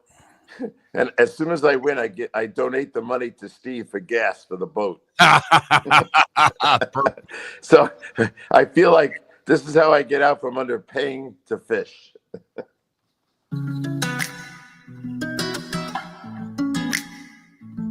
Welcome back to Miller and Moulton. Text the guys what's in your mind at 21,000. That's 21000. And now, here's David Moulton. 21 minutes after the hour, remaining moments with Pat Kirwan. 3-1 Dodgers, bottom of the 8th in Japan against the Cubs. The tournament gets underway in 10 hours on True TV. You have to find what channel it is, True TV, tonight and tomorrow. The play-in games beginning at 6:40 Eastern. Pat Kirwan joins us once again on the American Paint Supplies Hotline, your one-stop shop for all your coating needs. Is there a position group that now teams will attend to? Or when you look at your list of free agents, is it all over the place? No, I think we only have 2 starting quarterbacks. I think it's quite funny when we see Flacco and Jameis Winston are taking visits. You're the historian, David. When was the last time those 2 guys were the real starters of teams? A long time ago. Yeah, opening day. I mean, Jameis hasn't been. Well, I guess he got the first 4 games of a season under Dennis Allen before Dennis bailed on him. But really, Jameis hasn't been the starter since Tampa Bay. Right. And Joe Flacco, he really hasn't been the starter since Baltimore. Right. But I like Joe Flacco. I think I could trust Joe. I don't think he could last the season. But Jameis in a Giant uniform, that might cause complete problems there. So the quarterback thing is pretty leaned out. And I will say this, the Cooper Rush signing in Baltimore, I liked. Loved it. Yeah, steady, smart, come off the bench, win a game. I do still think you can get a running back, which is always the case. And there's a couple I'd be interested in. The tight end population's kind of beat up. They took those guys. You can get a wide receiver still, and teams will do it. We'll see how. I just started really, really working on the college draft receivers. And after the first 4 or 5 guys, I kind of thought we were already looking at 3 and 4s, guys that are not going to be starters, maybe slots. But after that, it's like all backups. There's no offensive tackles except Cam Robinson. There's a couple of guards, short term. Tevin Jenkins, Brandon Sheriff, Reisner, those guys. Defensive tackles. I will say this. Since Sunday, I just follow the trends. They've already signed like 7 defensive tackles since just Sunday. So people, I think, are scrambling to get backup tackles. You might be exhausted there. The linebacker list is shaky. Mosley's old. Kendricks is old. That group. You can still find a designated pass rusher in Von Miller, Zadarius, but they're too expensive, so I wouldn't do it. A safety or two, yeah. Blackman's out there. Simmons is out there. Rasul Douglas is probably leading the group in cornerbacks, but you got to be really specific what you do with Rasul. He doesn't run very fast, but he actually makes teams all the time, and he plays. I would sign Mike Hilton. I think Mike Hilton still is a nasty little slot player, and he will blitz for you, and he's just so darn competitive and a leader. So I think it's kind of Pickens is kind of small here, but I think there's still enough to get some guys. And then I think you're going to see right in a week or so, everyone's going back out to watch college pro days. So what's going to happen is these guys are all going to go after the draft. Pat, I don't worry so much about the New Orleans that's in cap hell and some of the bad teams that are out there. But when you look at teams that you believe to be above average to elite, who's underwhelmed you in free agency thus far? Underwhelmed me in free agency. Well, Miami, we already talked about them. When you look at that crowd, you don't really get excited about what they're doing. The Giants, I don't know. I don't like all the guys they're going after. That's 2 teams that I kind of jumps off without even thinking about it, that I kind of said, kind of wishy-washy for them. Restricted teams by finance. I think Seattle's taking a lot of crazy chances here. And I think they're almost giving up on 2025 in order to build something. We'll see. And then of course, out comes the language about the contract that Darnold signed, and it makes it sound like they don't trust him. They better trust him because they say goodbye to Geno, who I think is always competitive in and around the whole division. So those kind of places look to me like it just strikes me as a little different. Cleveland's so tied to now. I'll tell you who said it to me was yesterday. Who was on with me that said he thought Cleveland still has a nice team? I said, you got to be kidding me. Who's playing quarterback? The other guy can't come back off his Achilles yet. And the defense, I don't know. They kind of, how about Miles? Yeah, I want out of here. No, I just want more money. So I don't know. It remains to be seen. I do like what New England's doing. And I do think that Buffalo actually has helped themselves. They were a very good team, and I think they've helped themselves. We'll see how Bosa plays, but they're not going to use him all the time. He's going to go right into the Von Miller role and maybe play 20 plays a game. I think the Patriots have helped themselves, but only on one side of the ball. They're going to have to spend the draft and next offseason helping out Drake May, the quarterback, in my opinion. By the way, Rasul Douglas, I think, would be a perfect stealer, and I think that maybe he could play for Flores the way he uses guys in his blitz scheme. Just throwing that out there. All right. Have the Chiefs taken a step back Because there was a clear level between the Chiefs and the Chargers and the Broncos. And I'm just wondering, both the Chargers and Broncos should take a step forward this year. If the Chiefs then have taken a step back, well, that's a two-step process. Is this division for the first time in 10 years in play? I hear you loud and clear because they haven't fixed the tackle situation at all. And they cannot sell Jalen Moore to me as the answer with the amount of times they want to throw the ball. And Jawan Taylor was terrible last year and the year before. So I don't know how they're going to fix that unless they're taking a tackle in the draft. But where they're picking, they won't get one that can start on opening day. So the question is, yes, one step back. I agree with that. The other guy's one step forward, but was it 2 steps away? I still think when you have Mahomes, and I don't think the receiver, I got a lot of criticism about them, but between Worthy and Hollywood Brown and Rice, he'll be fine. He'll be playing. Somehow that'll get postponed. And Juju and those guys, they'll still be able to throw the ball all over the place. But I worry about the quarterback getting sacked. And I ask the question myself all the time. Are you taking advantage of Spags? Because Jerry Tillery, if he's penciled in as a starter, that concerns me. That guy is far from a starter by my definition. So I do think that I agree with you that they're closing in on him. And I don't think the Raiders will close in on him, but I think the Raiders will spoil someone's party in the middle of the season. Well, and I think, you said New England earlier. Have they caught Miami yet? No, but it's not a guaranteed 2 wins against the Patriots anymore. It's not a guaranteed 2 wins against the Raiders anymore. And that, to me, is what's going to make those divisions so much more competitive. Yep, I agree with you. And the West, I think, is going to be fun to watch. I think somehow when the dust settled here, I think the Rams, I think David's always enjoyed the Rams. Those guys look to me like they're still back in control of that thing.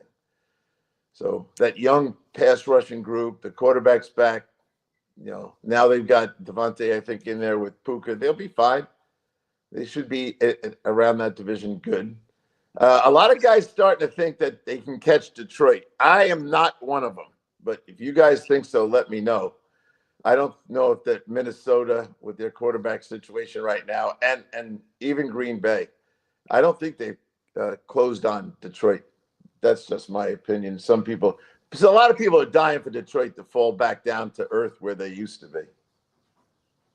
Well, I think our biggest worry is the brain drain that's left Detroit. Yeah. Will they be able to replace it in 1 year? And Pat, we'll leave you with this. Miller and Moulton are big on close wins from 1 year to the next. Mm-hmm. Well, the Chiefs just spent a year and a half winning close games. At some point, that is going to turn. And that's another thing that's kind of out there looming in the AFC West. He's Pat Kirwan, NFL Radio, moving the chains 3 to 7 weekdays, part of CBS's NFL Today show. His weekly appearances are brought to you courtesy of Pinchers. Tampa to Key West, all points in between. Pinchers, where you can't fake fresh. For over 50 years, the Nolan family has been dedicated to protecting local families. Nolan Family Insurance is a second-generation independent agency that specializes in home, flood, auto, and boat insurance. They take the time needed to explain your coverage options and answer your questions so you can make an informed decision that's right for you. If you're looking for an agency that treats you like family, call 941-639-1122 or go to NolanAgency.com. That's 941-639-1122. or NolanAgency.com. Do you have a sleep problem but don't want to wear a CPAP mask? This is Mark Miller for Sleep Treatment Direct. The mask wasn't working for me, and I didn't think I had an alternative. I do. We all do. They have such simple alternatives with greater success than the mask. Visit SleepTreatmentDirect.com. That's SleepTreatmentDirect.com. And if you are like me and your CPAP machine isn't working for you, it's time for a change. Call 239-444-1741. That's 239-444-1741. Sleep Treatment Direct. Sleep safe and sound. American Paint Supplies, for nearly 30 years, is your one-stop shop for all your coating needs. If you are a designer, a contractor, a professional painter, or a weekend warrior, American Paint Supplies is the place where experts go to get expert solutions. At 6100 Shirley Street in Naples off of Pine Ridge, American Paint Supplies delivers the best solutions with the best products with the best support. Meet Gene and his team today at American Paint Supplies. Call 239-566-2700. That's 566-2700 or online at AmericanPaintSupplies.net. Mark Miller for Molly Maid. Why Molly Maid, you ask? Trust. Moulton was a customer for 15 years. Affordability. Didn't I just say Moulton was a customer for 15 years? Worry-free services. Our professional house cleaners are fully insured and a 24-hour warranty. Call Molly Maids today at 239-774-5839. That's 239-774-5839 or online at mollymaid.com/FTMYERS. That's mollymaid.com/FTMYERS. This is Miller and Moulton.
JU today. I still have a couple FGCU shirts that I wear. But today, because it's cool here in Jacksonville, it's in the 40s. And I have to head out late morning. So this is long sleeved. I don't have anything long sleeved from FGCU. So I wore my JU shirt.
Oh, colors? FGC's colors are more attractive.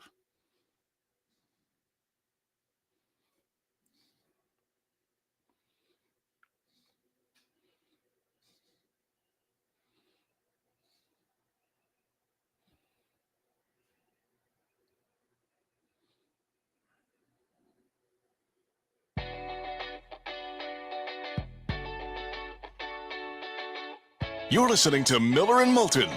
And now, here's Mark Miller and David Moulton. 22 minutes to the top of the hour. No more guests on today's show. We've had quite the lineup. David Samson, Mike Miller from the Field of 68. It was a really good college basketball conversation. A lot of insight about a lot of teams and matchups.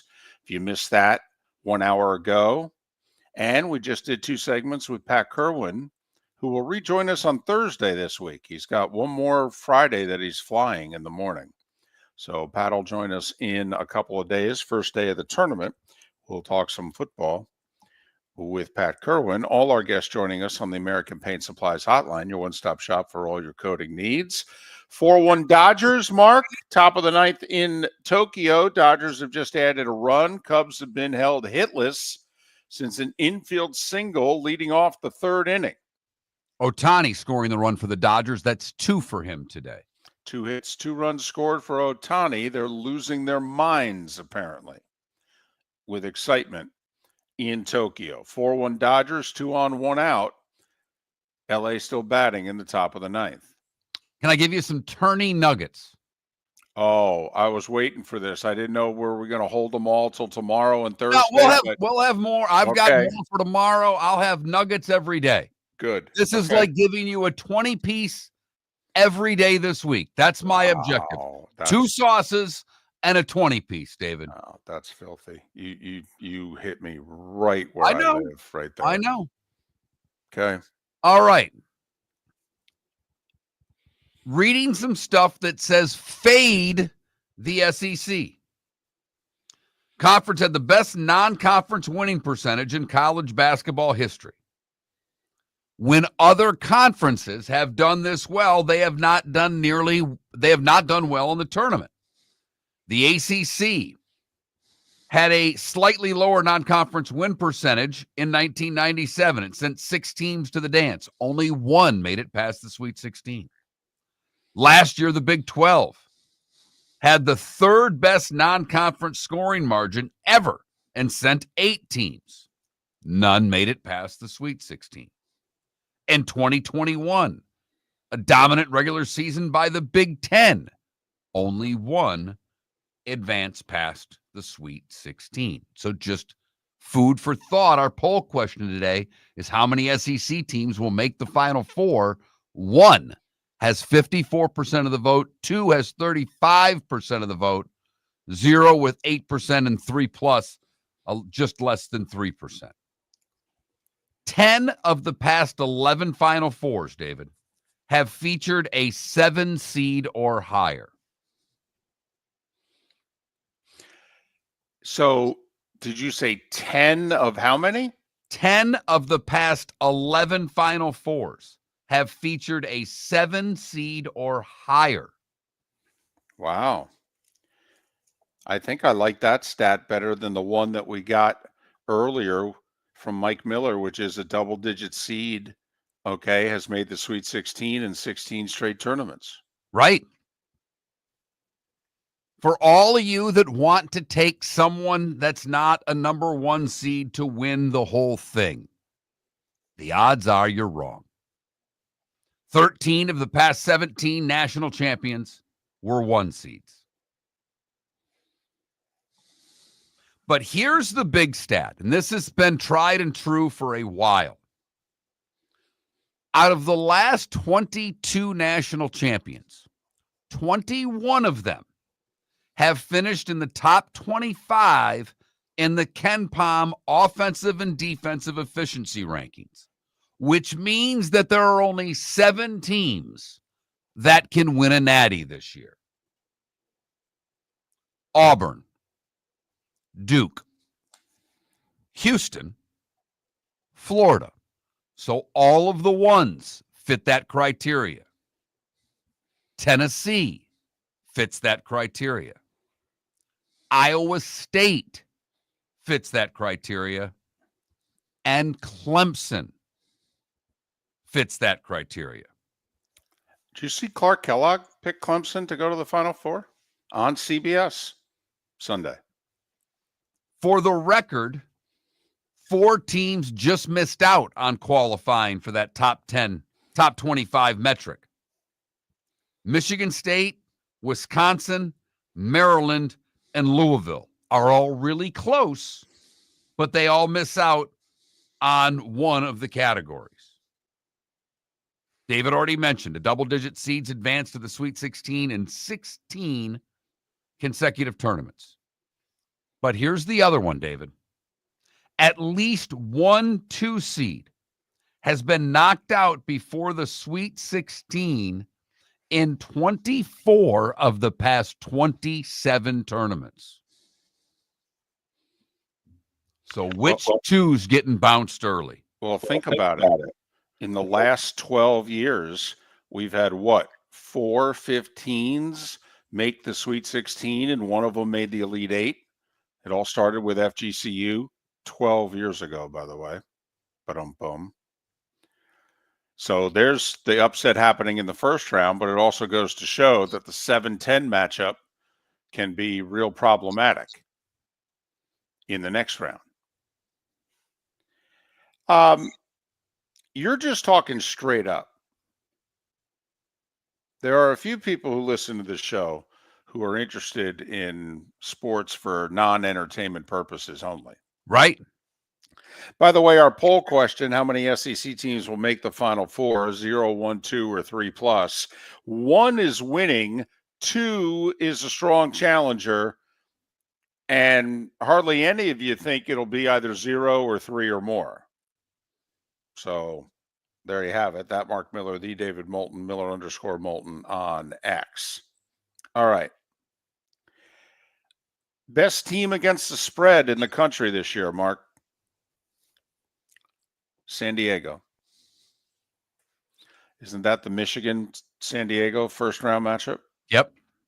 San Diego, best team in the country against the spread, 25-7. Second best team in the country, the Gators. 26-8 you were this year if you just bet the Gators. Bob Moe, a 15 seed, 25-8 against the spread. And a team we'll talk about tomorrow, Omaha, 4th best team against the spread in the country. A 15 seed taking on the Johnnies in the first round.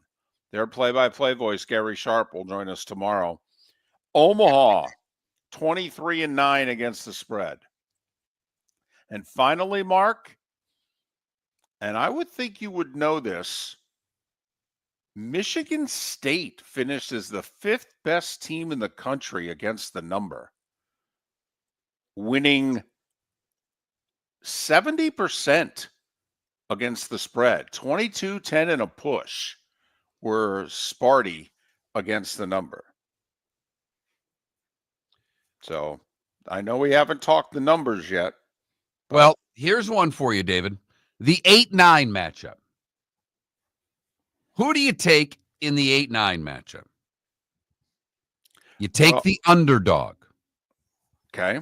David, the underdog in the last 34 years, the underdog is 57-33 against the spread in the 8-9 game. What are they? The underdog is what? Is 57-33 in the last 34 years. The underdog in the 8-9 game. Wow. That's remarkable. By the way, 10 seeds have really struggled in the last 10 years. 10 seeds straight up. 14-26. So in other words, we should pick at least 1 7 seed to make the Sweet 16. Right. And you should take at least 3 7s, if not all of them, in the 7-10 matchup based on recent history in the tournament. Okay. And pay attention to those play-in games. There's only been 1 year that a play-in team in the 11 games has not advanced to the round of 32. So, in other words, between North Carolina and San Diego State, and then what is it, Xavier and Texas? Correct. So one of those 4 teams is going to win another game besides the game in Dayton on True TV. So some tournament nuggets for you as we get ready for the madness. When I unveil my bracket on Thursday, chalk will be the key word. When David unveils his on Thursday, madness will be the key word. I got a free throw stat for you, if you believe in it. Teams that shoot better than 77% from the free throw line, if they're in a game, okay, because, not like a 15 or a 16 seed that's, just in a matchup where they have no shot, but the little engine that could's a good free throw shooting team. Great. So, Mark, in the last 116 NCAA tournament games, in which one of the teams shot 77% or better from the free throw line, the team that shoots 77% from the free throw line covers 63% of the time. For the record, Wisconsin, Gonzaga, Lipscomb, Xavier, Oklahoma, UConn, Duke, and Sparty all finished the season shooting over 77% from the line. Now, that's interesting because I had 2 other teams down here. I'm curious if maybe they fell under it in the conference tournament. McNeese State and Colorado State. Colorado State is 77.5%. Okay. Actually, as I scroll down. And McNeese State? Yeah, I'm not seeing them anywhere near the top of the list, David. I'm scrolling away here trying to find them. Okay. But they didn't, according to this, and this is the NCAA's website that was updated on the 17th, I don't see McNeese State in the top 50. Okay. Because I had them on my list. So there's just some tournament nuggets for you. Mm-hmm. This is an old school, this is an old school Izzo team. They rebound well and shoot free throws well. They haven't done that in a while. Yeah, but they don't shoot well. No, they don't. I mean, look at the 2s. Michigan State with Izzo, St. John's with Pitino. I mean, I know we love to jump on these schools because of their coaches, and these teams play tough and defensively and rebounding, and they each were their regular season conference champs, but they can go hours without being able to put the ball in the ocean. And it only takes 1 hour in the tournament for you to be done. I agree. Both of them struggle to shoot. The 3 ball. Both of them can score, but they are very ineffective shooting the 3. And it's tough to see a team winning that many games in a row not being able to shoot the 3 ball well. I mean, the Johnnies have a Sweet 16 matchup with Texas Tech that I think will be a problem. Mark, I don't know Michigan State's draw. I think it's relatively easy because they have Iowa State as the 3. And as Mike Miller pointed out, one of Iowa State's big guns is out. Yes. And they've not been the same team since they've lost him. So, is it Ole Miss that comes out of that side instead of Iowa State? They don't, particularly, they're not a great team. They're a nice team. Chris Beer can really coach. By the way, why is Chris Beard not? Why has Indiana not hired him? But rumors, by the way, that the Villanova job is between Chris Collins at Northwestern and Mick Cronin at UCLA. So Mick really likes the travel at UCLA, is what you're saying. Exactly. Yeah. Uh-huh. This year's going swimmingly for him. Yeah. After he went nuts on his players, nuts on the schedule. UCLA's turned it around and had a pretty damn good year. And he is saying, get me the hell out of here. Think about that, David. That's UCLA. People gave Andy Not Enfield. USC. I know. I know, but it's not the USC basketball program. No one gives a damn about the USC basketball program. This is UCLA. Yeah, in which they've got 3,000-mile road games.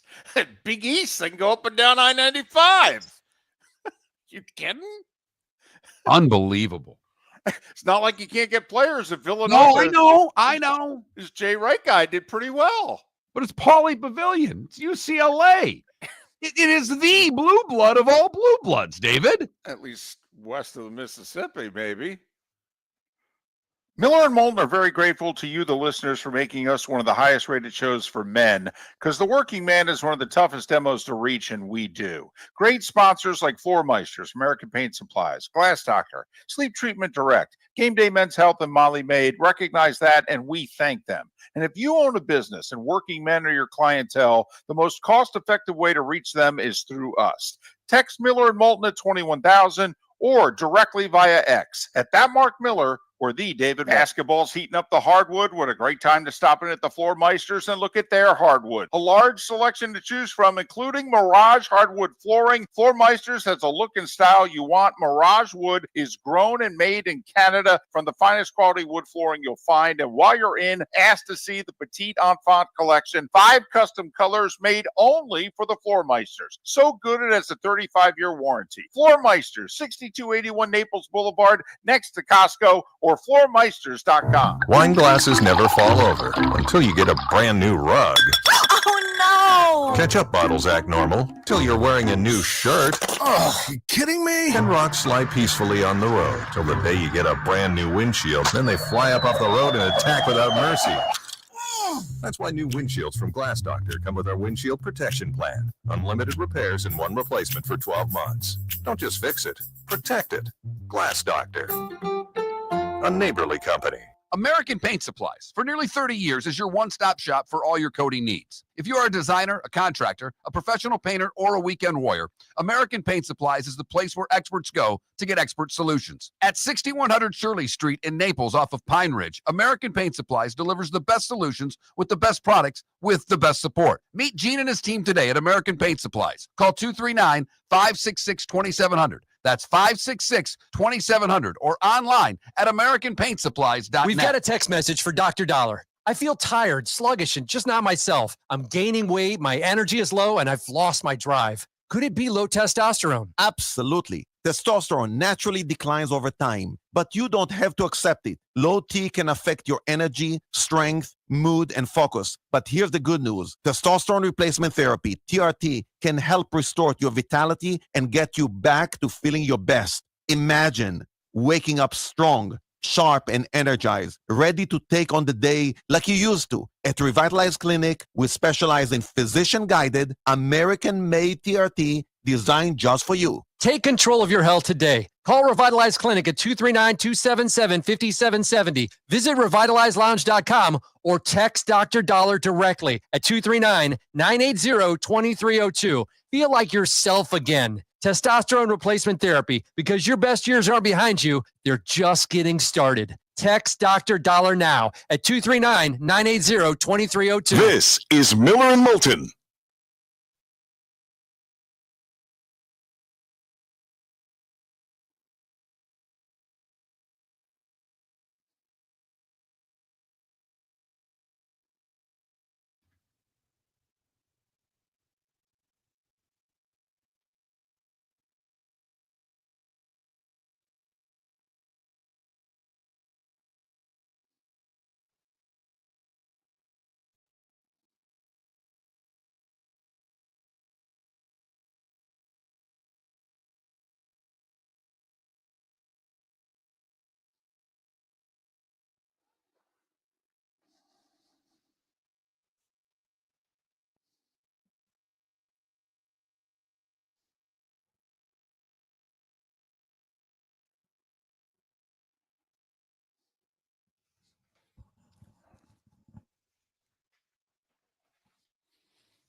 Well, Feeney, don't you think? I mean, Chip Kelly's a very good play caller at any level.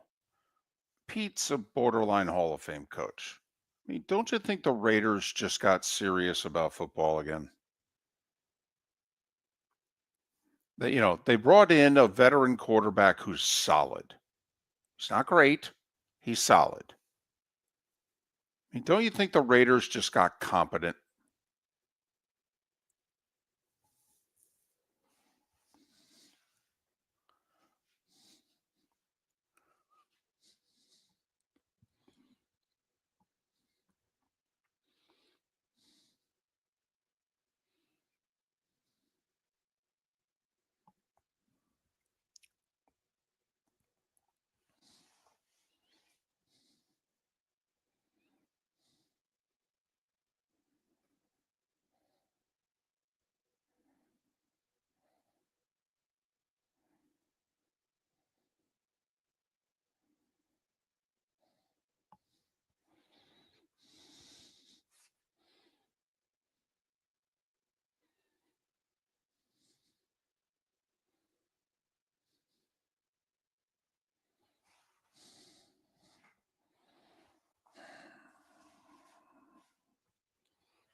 I mean, Feeney, you got to remember Chip Kelly, as calling the plays with the Eagles, had Nick Foles. And he engineered a season where Foles threw 27 TDs to 2 interceptions.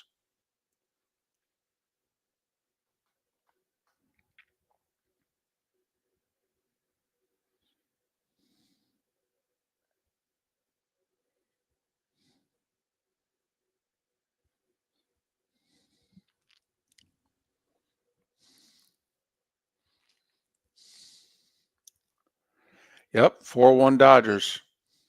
Bourbon. 4-1 Dodgers, final. Oh, thank goodness the season's underway.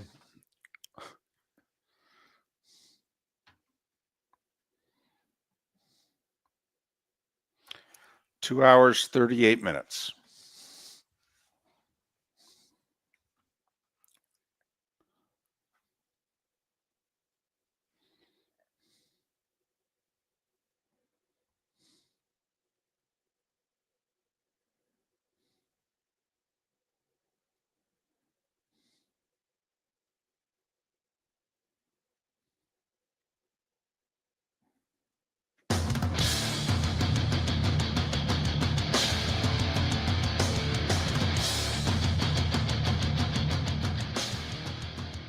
You're listening to Miller and Moulton, coming at you from the Floor Meister Studios. Floor Meisters, keeping it real. And now, here's Mark Miller and David Moulton. It is the bonus hour of Miller and Moulton on this Tuesday. Thanks so much for being with us. Miller and Moulton, millerandmoulton.com, Miller_Moulton on X. First baseball game of the year is over. Dodgers beat the Cubs 4-1. Yes, it counts in the standings. It happened in Tokyo. It aired live on Big Fox if you missed it. I wonder if they're showing tomorrow. I would think. I mean, same team, same time. I mean, they didn't send the broadcasters. So Benetti and AJ Brzezinski didn't do it from Japan? Correct. That's interesting. I thought so. And then tomorrow, I think it's Adam Amin and AJ Brzezinski. So apparently it's on FS1 tomorrow at 6 a.m. Huh. Yep, FS1. All right. So opening day got Big Fox, and then they're relegated. Right, but Good how big news is the crowd will be sold out tomorrow, unlike day 2 all around Major League Baseball. That's true. When they sell out opening day and then have 48 people there for the next game. Apparently the home opener's not yet sold out for the Rays. I read that late last week. Really? 11,000. They don't have it sold yet. Now, I mean, the Rays jacked ticket prices up, but I don't believe the home opener sold out yet. At least it wasn't late last week. And I know they've done well with season tickets and things like that. So I would expect that to sold out. That's a bad sign if you're not sold out yet. I'm serious. I agree, but it's probably just a few hundred tickets, and once word gets out, my guess is they'll be gobbled up pretty quickly. But anyway, so first baseball game is in the books. The tournament gets underway tonight. St. Francis and Alabama State. Alabama State, a 4.5-point favorite. Let's see, when was it? It was 2016. FGCU played in a first four game. In fact, Mark, they played in this game. They played in the very first game of the tournament. And I believe they played FDU. And they destroyed them. And I remember, because we were in the afternoons then, and I was on location because I was going to call the game. And so we're doing the show, and I'm courtside. And we commented that FGCU, I think, was like a 1.5-point favorite. And you said to me, what do you know about FDU? And I go, well, obviously, I don't know anything, but I'm watching warm-ups, and FGCU's got four guys, 6'8" to 6'10", and FDU looks like they don't have anybody on the team taller than 6'5". I go, I don't know how FGCU just doesn't dunk it all day and win. And sure enough, first 3 times down the floor, they just threw alley-oops for their bigs for dunks. And I'm like, oh, wow, this is going to be easy. But what I remember from that trip is doing the show with you, you then doing the game, and please tell our audience the trip you had to make after the game, because they played in Dayton. And then they played a first-round game in Raleigh? Correct. Against North Carolina? Correct. And so you had to make the trek from Dayton to North Carolina. Correct. And I wasn't on the charter. Right. Because I drove from Atlanta, I believe. I think I flew from Fort Myers to Atlanta. We did our show. And I think I bailed like an hour early to make like the last flight to Atlanta, and got into Atlanta at like 9 o'clock or whatever, and got in a rental car and drove all night to Dayton. Got into Dayton as the sun was coming up. Slept 4 hours, got up, took the equipment, went to the arena, set the equipment up, the whole deal, and did the show, did the game, packed the equipment, got in the car, and then drove from Dayton to Charlotte. And the reason that I went to Charlotte, even though it's 3 hours from Raleigh, is the owners of our station at the time had an affiliate in Charlotte. And so I went to where it was. We could do the show the next day. Then to Raleigh. Then to Raleigh. And then a trek home. And then a trek home. Yes. I think I missed the show on Friday. Like we used to do the 10 to noon shows before the tournament. And I think I said to you, if I do the show, I'm going to miss my flight, because I had like a 4-something flight in Atlanta. I said, is it okay if I miss the show? And you said, yeah. But yes. So I drove Atlanta to Dayton, 4 hours sleep, and then pulled an all day and all nighter. I remember driving through West Virginia in the middle of the night. I remember you telling me about being in the mountains and in the rain, and that you had found a great rock station, and that was your savior, as you were just letting it rip through the mountains, listening to like 38 Special. And West Virginia had been very good to FGCU. They had recruited a terrific point guard, Brian Crislip, a really good shooting guard, and Ryan Hopkins from the early days, and Chase Feeler, who was a legendary FGCU player, obviously, part of Dunk City. And he came from, I believe, Parkersburg, West Virginia also. So as I'm driving through West Virginia, I'm like, well, it's fitting I'm going through West Virginia, broadcasting for FGCU, because the state's been really good to the Eagles. But yes. Now, let me ask a question. If you recall from that trip, based on what you were paid to do the broadcast of the 2 games, right? How much money did you lose by broadcasting the game? Well, I'm trying to think. I actually think, unlike you, when you went to the Super Bowl one time and they didn't reimburse your receipts for expenses, I actually think I got food and gas taken care of from the radio station, but I'm pretty sure I flew on my own dime. Okay. I think I Rented used car on your own dime. And I used points because I was doing SEC football Right. on CBS. So I had a lot of rental car points and I had a lot of Delta points. So I used points to fly and to drive. I think the station picked up my fast food and my gas. And I don't even know if FGCU paid me to do the games. I think we worked it out because the station had a week to sell it. And I think, Mark, it was a robust fee. I think I got like $1.50 a game. Right. But you got to call the games. To do 2 games entirely by myself, yes. Yes. Uh-huh. Yep. And did a Tuesday, Wednesday, and Thursday show with you also. Right. Right. Right. I'm an idiot. One of my favorite stories. I just love it.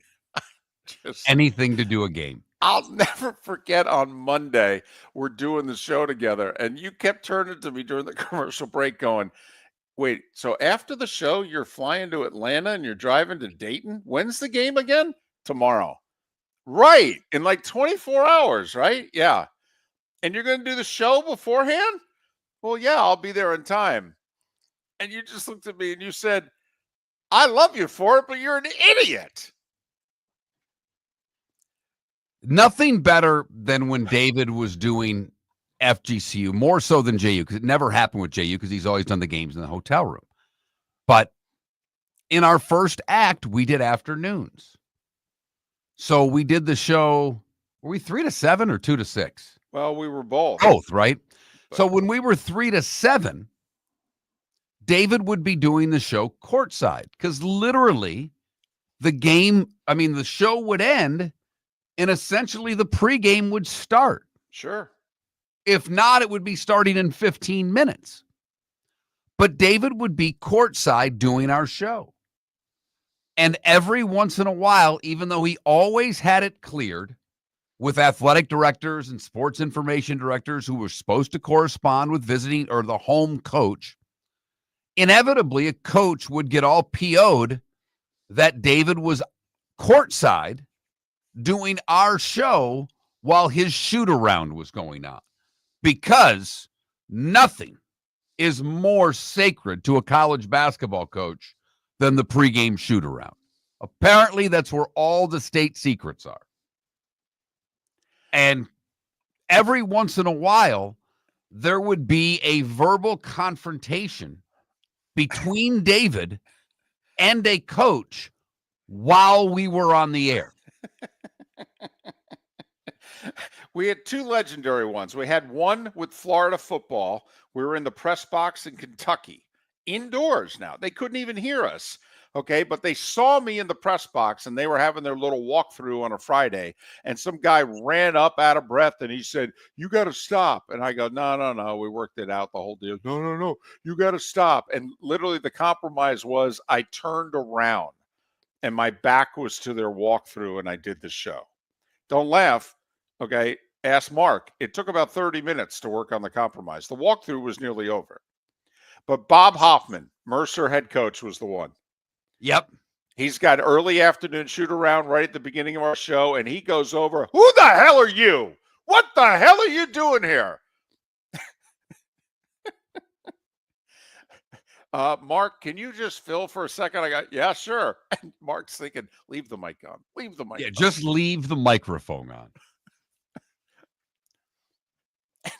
Bob, Okay, and sure enough, the SID would have you come out and said, yeah, Bob, he ran it through us. Well, you didn't run it through me. Who the hell is this guy? What is he doing here? Nobody sees our practices. Nobody sees our walkthroughs. You don't have the authority to do this.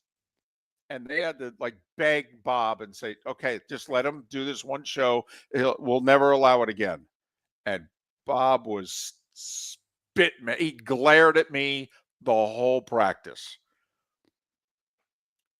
Because he'd yell at the team, and then there's, that awkward quiet after the coach is yelling at the team. Except I'm doing a talk show courtside. I think didn't we also do a talk show while games were going on? Like we did our show and FGCU's game was later? At the ASUN tournament in Mercer, in Macon. Yeah, right. So we're courtside doing our show. Free throws are going on. You got to continue the show. Right, because FGCU women played the early game. We did our entire afternoon show during a quarterfinal. Miller and Moulton. American Paint Supplies, for nearly 30 years, is your one-stop shop for all your coating needs. If you are a designer, a contractor, a professional painter, or a weekend warrior, American Paint Supplies is the place where experts go to get expert solutions. At 6100 Shirley Street in Naples off of Pine Ridge, American Paint Supplies delivers the best solutions with the best products with the best support. Meet Gene and his team today at American Paint Supplies. Call 239-566-2700. That's 566-2700 or online at AmericanPaintSupplies.net. Wine glasses never fall over until you get a brand new rug. Oh, no! Ketchup bottles act normal till you're wearing a new shirt. Oh, you kidding me? And rocks lie peacefully on the road till the day you get a brand new windshield. Then they fly up off the road and attack without mercy. That's why new windshields from Glass Doctor come with our windshield protection plan. Unlimited repairs and one replacement for 12 months. Don't just fix it, protect it. Glass Doctor. A neighborly company. Basketball's heating up the hardwood. What a great time to stop in at the Floor Meisters and look at their hardwood. A large selection to choose from, including Mirage hardwood flooring. Floor Meisters has a look and style you want. Mirage wood is grown and made in Canada from the finest quality wood flooring you'll find. And while you're in, ask to see the Petite Enfant collection. 5 custom colors made only for the Floor Meisters. So good it has a 35-year warranty. Floor Meisters, 6281 Naples Boulevard, next to Costco, or floormeisters.com. Whether you're chasing peak performance, reigniting intimacy, or simply want to feel your best, Game Day Men's Health creates customized game plans to optimize your health. Call 239-427-3441 for our Bonita Springs and Naples location to set up your free testosterone test and consultation. Mention Miller Moulton Radio Show for 10% off your service. Find your maximum self with Game Day Men's Health, Bonita Springs and Naples, Florida. Call 239-427-3441 today. This is Miller and Moulton.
Trailer for Happy Gilmore dropped. It's going to be released on Netflix July 25th.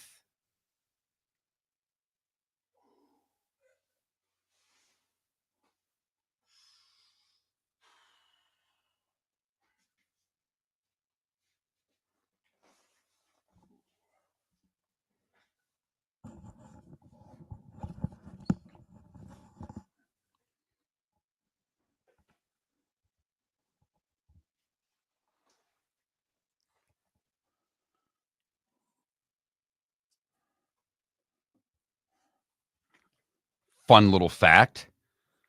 In The Fugitive, the movie The Fugitive, the St. Patrick's Day parade scene was unscripted.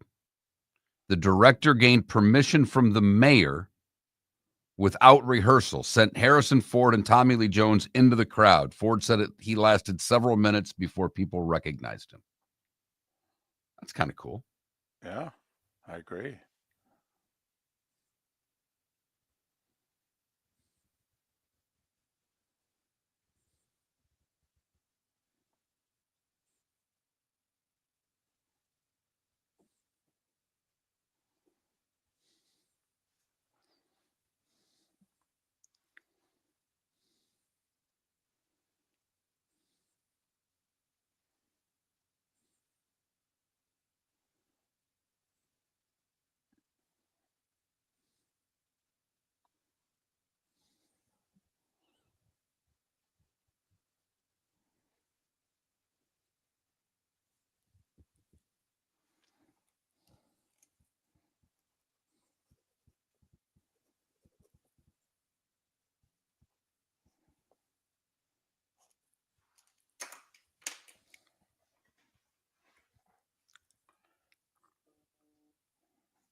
You're listening to Miller and Moulton. And now, here's Mark Miller and David Moulton. 21 minutes past the hour. Miller and Moulton, millerandmoulton.com, Miller_Moulton on X. Our poll question today: how many SEC teams make it to the Final Four? 0, 1, 2, or 3 or more? And hardly any of you think the answer will be 0 or the answer will be 3 or more. And there's a healthy debate going on between 1 or 2. I voted 1 for what it's worth. I voted 2, and then I said Florida, and don't ask me who else yet. So I picked 2 as my answer. Yeah, if it's 2, it's Florida and Auburn. We'll see. We'll see. I may make the fatal mistake again. There's 2 teams that have killed me over the last 20 years of brackets. Killed me. A Rick Barnes coach team and Gonzaga. No one has done me in more. And you're like, well, wait a minute. Rick Barnes made a Final Four with Texas, and he's gone deep into the second week here the last few years in Tennessee. Yeah, I don't know what to tell you. I jumped off the wagon by then. I'm still not buying Rick Barnes in the tournament. But, Mark, I got to be honest with you. I think Tennessee's through to the Elite Eight. Boom. I mean through. Like, I think their road to the Elite Eight is easier than Florida's road to the Elite Eight. Interesting. I see where you're going with it, but I think UCLA, the way they've been playing, I think that's a tough game for Tennessee. Could be for a while. I think UCLA is one of those teams that can't score. And I actually believe if Illinois can get through to there, Illinois would present them with the toughest problem. But you and I both know that Illinois is such a Jekyll and Hyde team that you just don't know what to expect from one game to the next. In fact, I could see the winner of Texas Xavier beating Illinois right off the jump. Mark, isn't Illinois a poor man's Alabama? Yes. I mean, that when Illinois is cooking, you're thinking to yourself, I don't know who's going to beat this team. This team's amazing. And then if they miss just a few shots, you go, wow, I don't know if this team will ever get a stop again. They're awful defensively. Yeah, you couldn't get me to pick Illinois in any game. And not disagreeing with a single word you said about them. I couldn't pick it. I don't even know who's Illinois got in the first round. Texas or Xavier. They're playing a play-in game. Oh, well, then a play-in team is going, I'm picking Xavier. I'll tell you that right now. I'm picking Xavier then to go to the second round.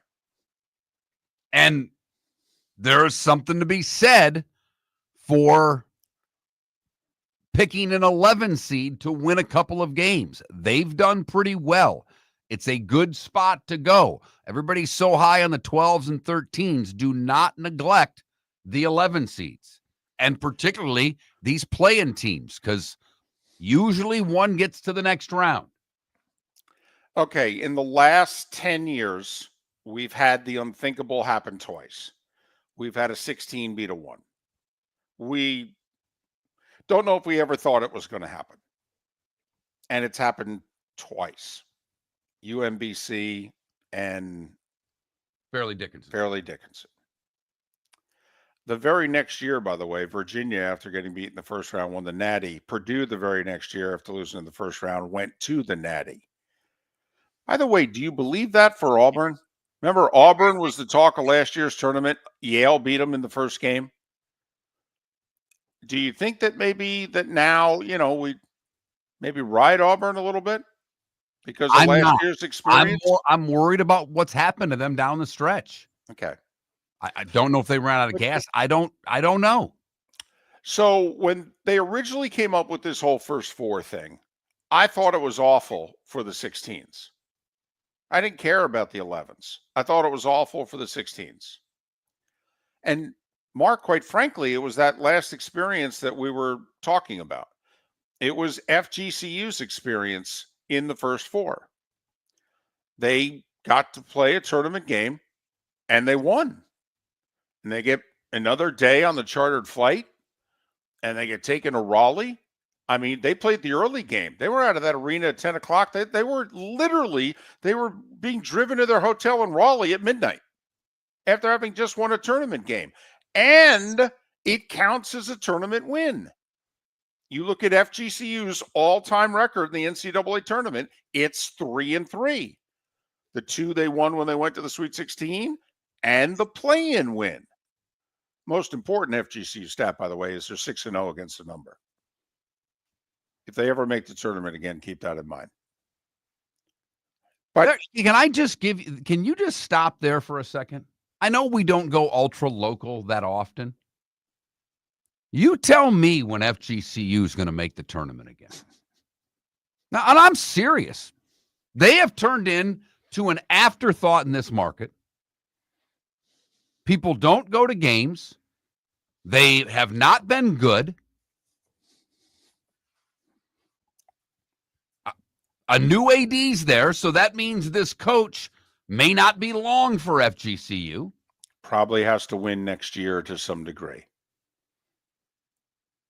Because then next year's year 4. My understanding was Pat Chambers got a 5-year contract when he got the job.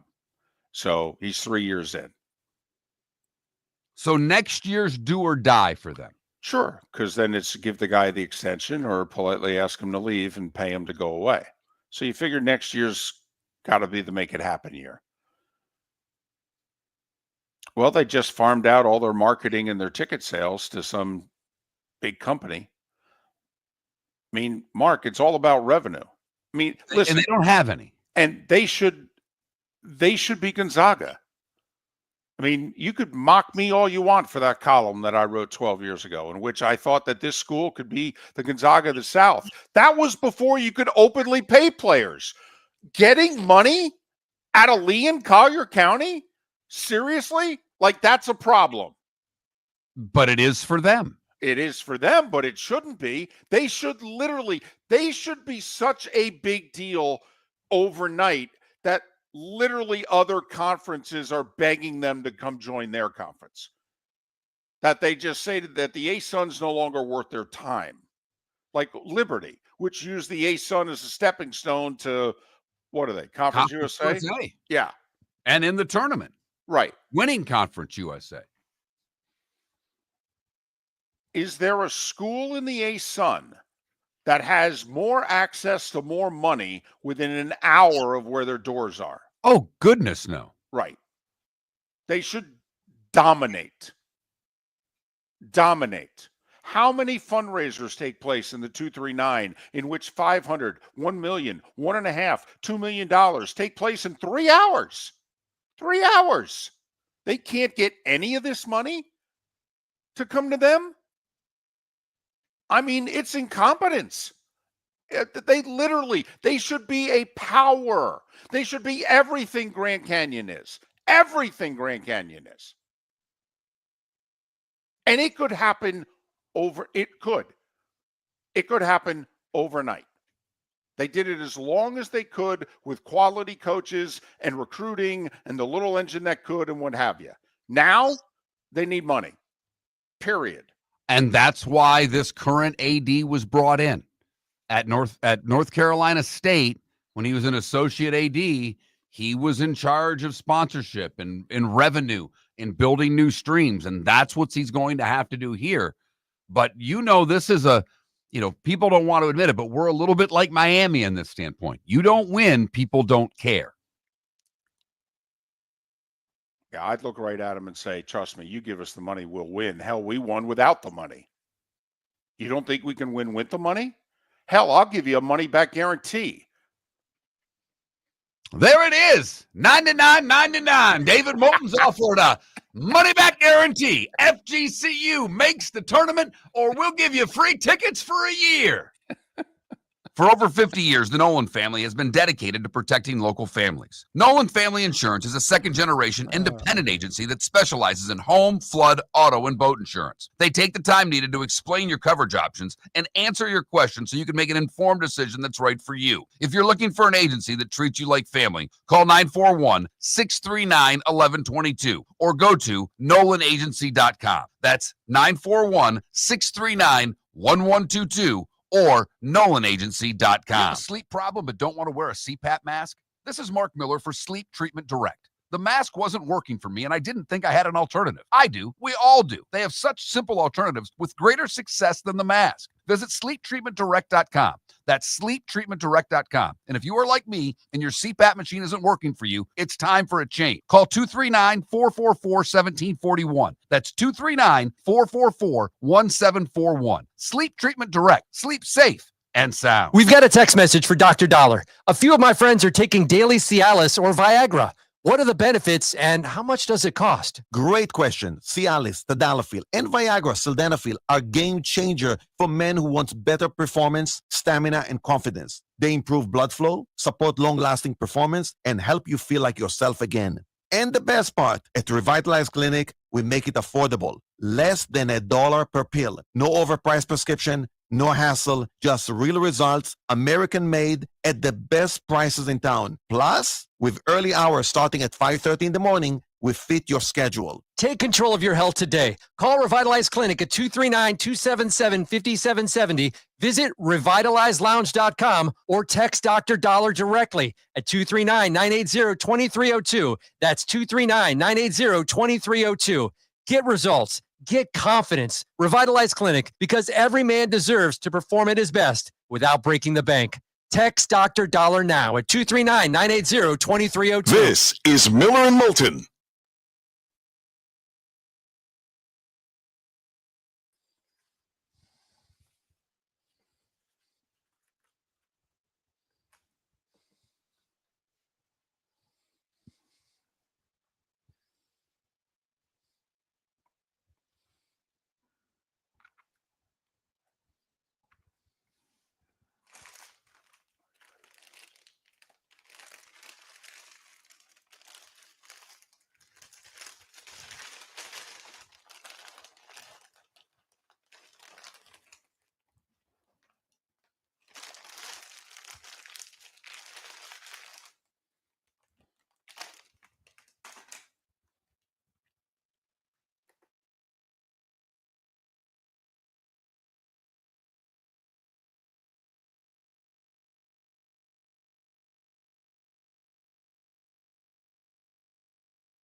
First off, Sonny, you should never, ever have any guilt about a power nap. Ever. Ever. What's that? Sonny's saying he got up early, watched the baseball game. Okay, now he needs a guilty-free power nap. I'm like, there should never be guilt associated with a power nap.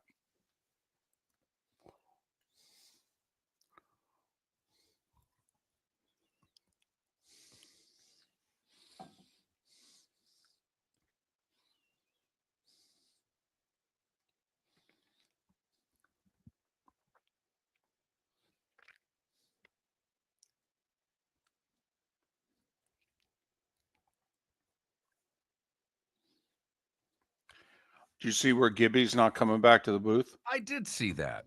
Yeah.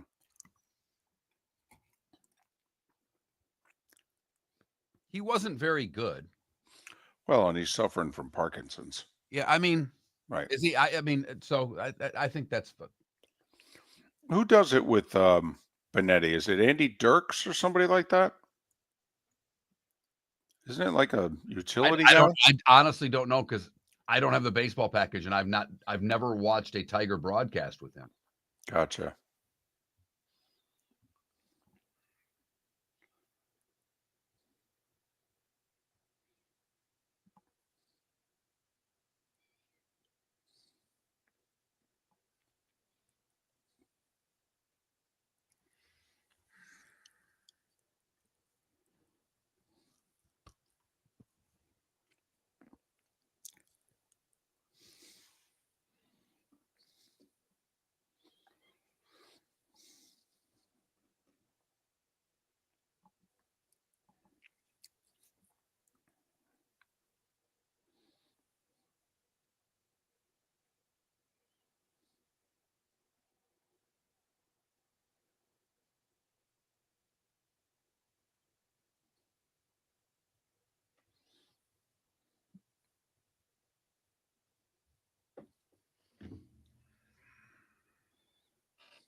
Welcome back to Miller and Moulton. Text the guys what's in your mind at 21,000. That's 21000. And now, here's David Moulton.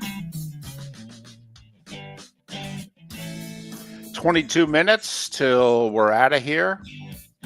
Gary Sharp, the voice of Omaha basketball. They've got St. John's in a 2:15 first-round matchup. First ever trip to the tourney. And they got this thing with garbage cans that apparently became a rallying cry during the season. Who do they think they are? The Astros? Exactly. So Gary Sharp will join us tomorrow morning. Seth will join us tomorrow. You know what I was thinking of doing tomorrow? Either tomorrow or Thursday, it's your call. Nothing like booking a show live on the air. Is how about our old producer, Trent? Because remember famously last year, he picked Auburn to win it all? Yes. gung ho. Yeah, he had a lot of nuggets. He gets into the tournament. He's a big college basketball junkie. That is his favorite sport. Right. And so, but last year, he pulled a Moulton. All in Auburn, and I think I had him going to the Final Four. He had him cutting down the nets, and first round, Yale took him out. So I was thinking we'd bring Trent on, and then you say we go the other way. Looking at my last year's tournament bracket, all ripped to shred. It's just in this notebook that I use every day. I put it in there. I've got my NFL predictions from last year that are in here. Wow. But I cashed last year. I know. You did well. Yeah. I think I finished in second in the bracket I was in. I had the winner and I had the runner-up. Those were the only two Final Four teams I had. But since the craziness ensued, my chalky picks made it through. So I'm thinking we may have late in the show tomorrow, we may have Trent. You better book him early so he can be ready and start working on his nuggets. That's all. We all need good nuggets. Darn right. It's that time again, nearing the end, but not quite there yet. Here's Mark Miller with Today Was the Day When. Today was the day when, brought to you by Game Day Men's Health. Call today, 239-427-3441. That's 239-427-3441 for their Bonita or Naples location, or go online, GameDayMen'sHealth.com. Mention Miller and Moulton for 10% off of your service. We start today in 1881. The Barnum and Bailey Circus, traveling as the greatest show on earth, debuts at Madison Square Garden. 1892, Lord Stanley presents a Silver Challenge Cup for hockey. You know, the Stanley Cup. There you go. 1945, Maurice Rocket Richard becomes the first NHLer to score 50 goals in a season. 1970. It was today in 1970 that the NFL selects Wilson as the official football and scoreboard as official time. The Duke is still the football of choice in the National Football League. Today in 1972, Neil Young's Heart of Gold goes #1 in the U.S. Little fun fact on that song. The background vocals were sung by James Taylor and Linda Ronstadt. The Clash released their first recording, White Riot, today in 1977. David, what were we doing a lot of in 1978? Cocaine. And that made the Bee Gees' Night Fever the #1 hit on the Hot 100. It would stay there for 8 weeks, becoming the longest-running chart topper of 1978. Today in 1985, Commissioner Peter Ueberroth reinstates Willie Mays and Mickey Mantle. 1995, Jordan announces he's ending his 17-month NBA retirement. To go back, by the way, Willie Mays and Mickey Mantle were suspended from baseball by then Commissioner Bowie Kuhn. Peter Ueberroth, who ran the LA Olympics, replaced him as commissioner. They were suspended because they were hired by a couple of Atlantic City casinos to be greeters for big events. Greeters, that's it, in a casino. All right? And they got suspended by baseball. Grover Cleveland, Wilson Pickett, and Irene Cara would have all celebrated birthdays today. Vanessa Williams is 62. Speed skater Bonnie Blair is 61. Jerry Cantrell from Alice in Chains is 55. Queen Latifah, or Jerry Cantrell's 59. Queen Latifah is 55, my mistake. Adam Levine from Maroon 5 is 46. And JT Realmuto is 34 years old. What did I miss, David? Well, I know you had some big events early. Did you have the whole Wells Fargo thing? I did not. Wells and Fargo started shipping and banking company today in 1852. I think it's done pretty well. Yes, as a matter of fact, it has. You know, it's got 10 or 12 of our shekels. If you'd like to help our account add more money to it, simply text sponsor to 21,000 and we'll work out a deal for you today. And that money will eventually end up in a Wells Fargo. Time to see life a little bit differently. Here's Mark Miller with the good, the bad, and the ugly. What do you got, Mark? I've got Alex.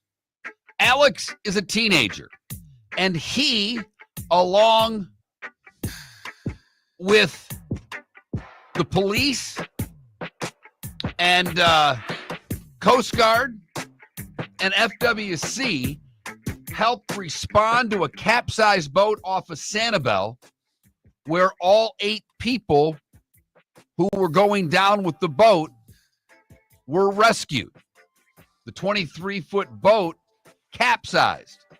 Alex is being called a hero, pulling one lady out of the water and onto a rescue boat. According to FWC, one person from the boat was taken to the hospital but is okay. No one else was injured. For the bad, we go to Washington, D.C., which is a pretty easy place to go for the bad. But in this case, it's the story of Hakioshila Muchimba. That's the best I can do. He's 44. He was a U.S. Postal Service worker who was found guilty of stealing more than $1.6 million worth of U.S. Treasury and private party checks from the mail to fund his own lavish lifestyle. He's taken some overseas trips, stays at luxury hotels, and according to the Attorney General's office, made purchases at gentlemen's clubs. He is scheduled to be sentenced in August. Finally, the ugly, we go to Tampa, where Michael Esquilin stole an ambulance. According to TMZ, dash cam footage of Saturday's pursuit shows Florida Highway Patrol troopers pursuing the ambulance as the emergency vehicle runs stop signs, swerves through traffic, drives on the wrong side of the road, and nearly crashes. Finally pulled over when police came to pull him out of the car. He downs a beer before being pulled out. Oh, geez. That is the good, the bad, and the ugly on today, Tuesday, March the 18th. Stolen ambulance. Stolen ambulance. Then made sure to pound a beer before he, was helped out of it. Mm-hmm. 4 NBA games tonight. Milwaukee at Golden State at 10 o'clock on NBA TV. I mean, if you really need some association. I'll tell you what, though, I would make a bet tonight. Cleveland lost their last game at home. Think the Cavs lose 2 in a row? I don't. All they have to do is beat the Clippers by 5 or more to cover. They're 4.5-point favorites at the LA Clippers. On the road, laying the 4.5. Okay. Yeah. I would play the Cavs tonight. I don't think they lose 2 in a row, and all they have to do is win by 5 or more.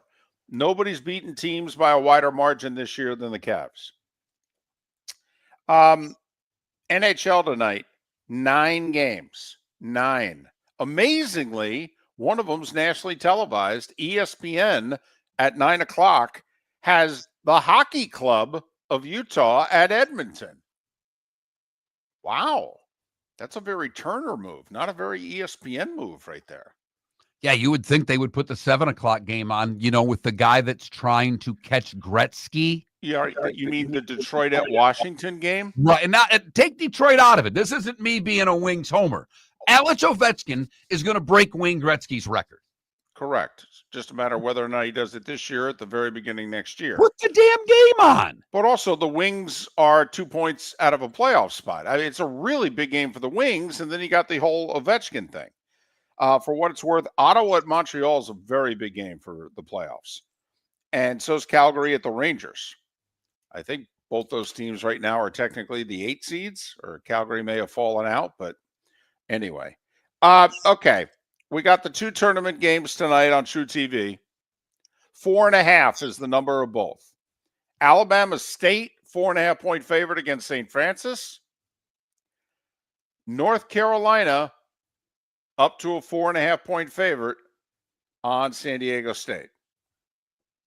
640, 910, True TV.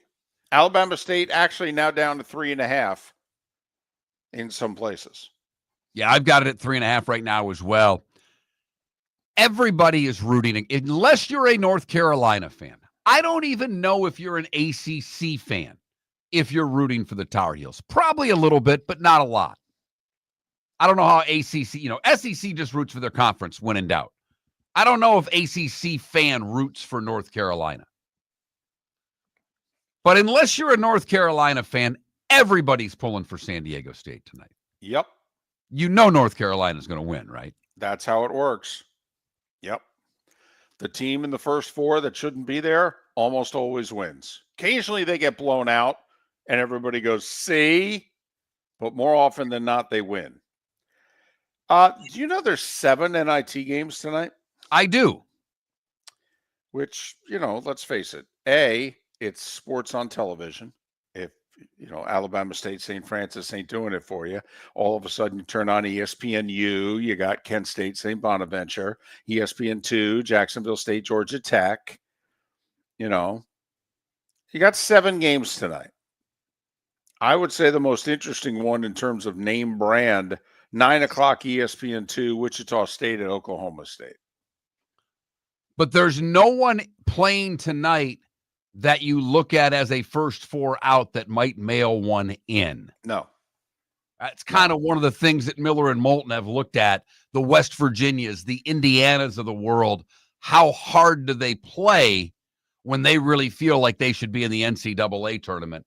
And can you get points and take advantage of that? But neither of those teams play. Well, Mark, to be brutally honest with you, you know what those teams are now doing? They're turning down the NIT. Think about the teams that got left out. Indiana, they're not in the NIT. Right. West Virginia, they're not in the NIT. Because what do they have to start doing? Their players are leaving. Right. They've got to start looking into the portal. They have to protect their roster and then pluck others off of other rosters. Yes. What's also interesting is what schools are agreeing to play in this first week of April Fox tournament in Vegas. It's a 16-team tournament, and it was supposed to be all of the top schools that just missed out on the NCAA tournament. Well, they've turned Fox down too, and that's cash. I mean, that's Fox writing checks for you to come and play. And they're still getting turned down by a lot of schools. So the first 4 tips off tonight. Plenty of NBA and NHL action to wet your whistle if the first 4 doesn't do it for you. You know me, I'm taking the points tonight. I'm just 36 times in the first round. I'm just taking the points. It's a tried and true theory I have. You take the points in the first week of the tournament. You win every year. So I'm just blindly doing it. That's my kind of bet. Let's just throw some money down and not put any thought into it whatsoever. I'm taking the underdogs. It's like walking through the casino and just, betting colors, betting dice. Here you go. Miller and Moulton, have a great rest of your day.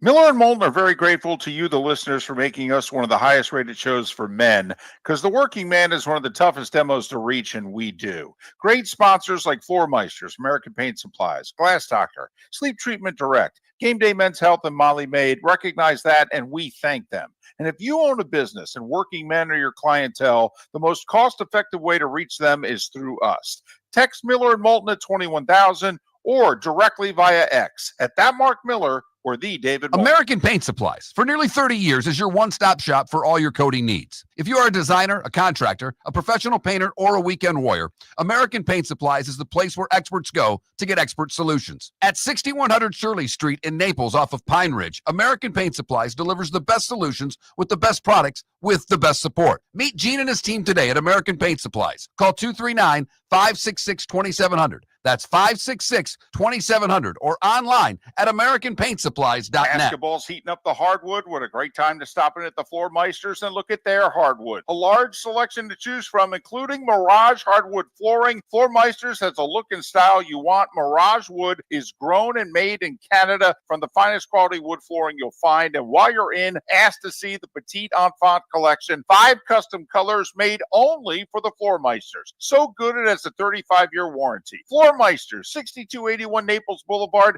next to Costco, or floormeisters.com. Mark Miller for Molly Maid. Why Molly Maid, you ask? Trust. Moulton was a customer for 15 years. Affordability. Didn't I just say Moulton was a customer for 15 years? Worry-free services. Our professional house cleaners are fully insured and a 24-hour warranty. Call Molly Maids today at 239-774-5839. That's 239-774-5839 or online at mollymaid.com/FTMYERS. That's mollymaid.com/FTMYERS. Honey, you want to come out? I haven't seen you since Glass Doctor installed our custom shower enclosure. No thanks. Well, you can't keep eating breakfast in the shower, and laminating your magazines is getting expensive. You remember we have guests coming over tonight, right? Oh, I'm sure they'd love to see the shower. It's our neighbors, and I highly doubt they want to be hanging out in our bathroom. The shower's so good, you'll never want to leave. Visit glassdoctor.com today and schedule an appointment online. You have a sleep problem but don't want to wear a CPAP mask? This is Mark Miller for Sleep Treatment Direct. The mask wasn't working for me, and I didn't think I had an alternative. I do. We all do. They have such simple alternatives with greater success than the mask. Visit sleeptreatmentdirect.com. That's sleeptreatmentdirect.com. And if you are like me and your CPAP machine isn't working for you, it's time for a change. Call 239-444-1741. That's 239-444-1741. Sleep Treatment Direct. Sleep safe and sound. This is Miller and Moulton.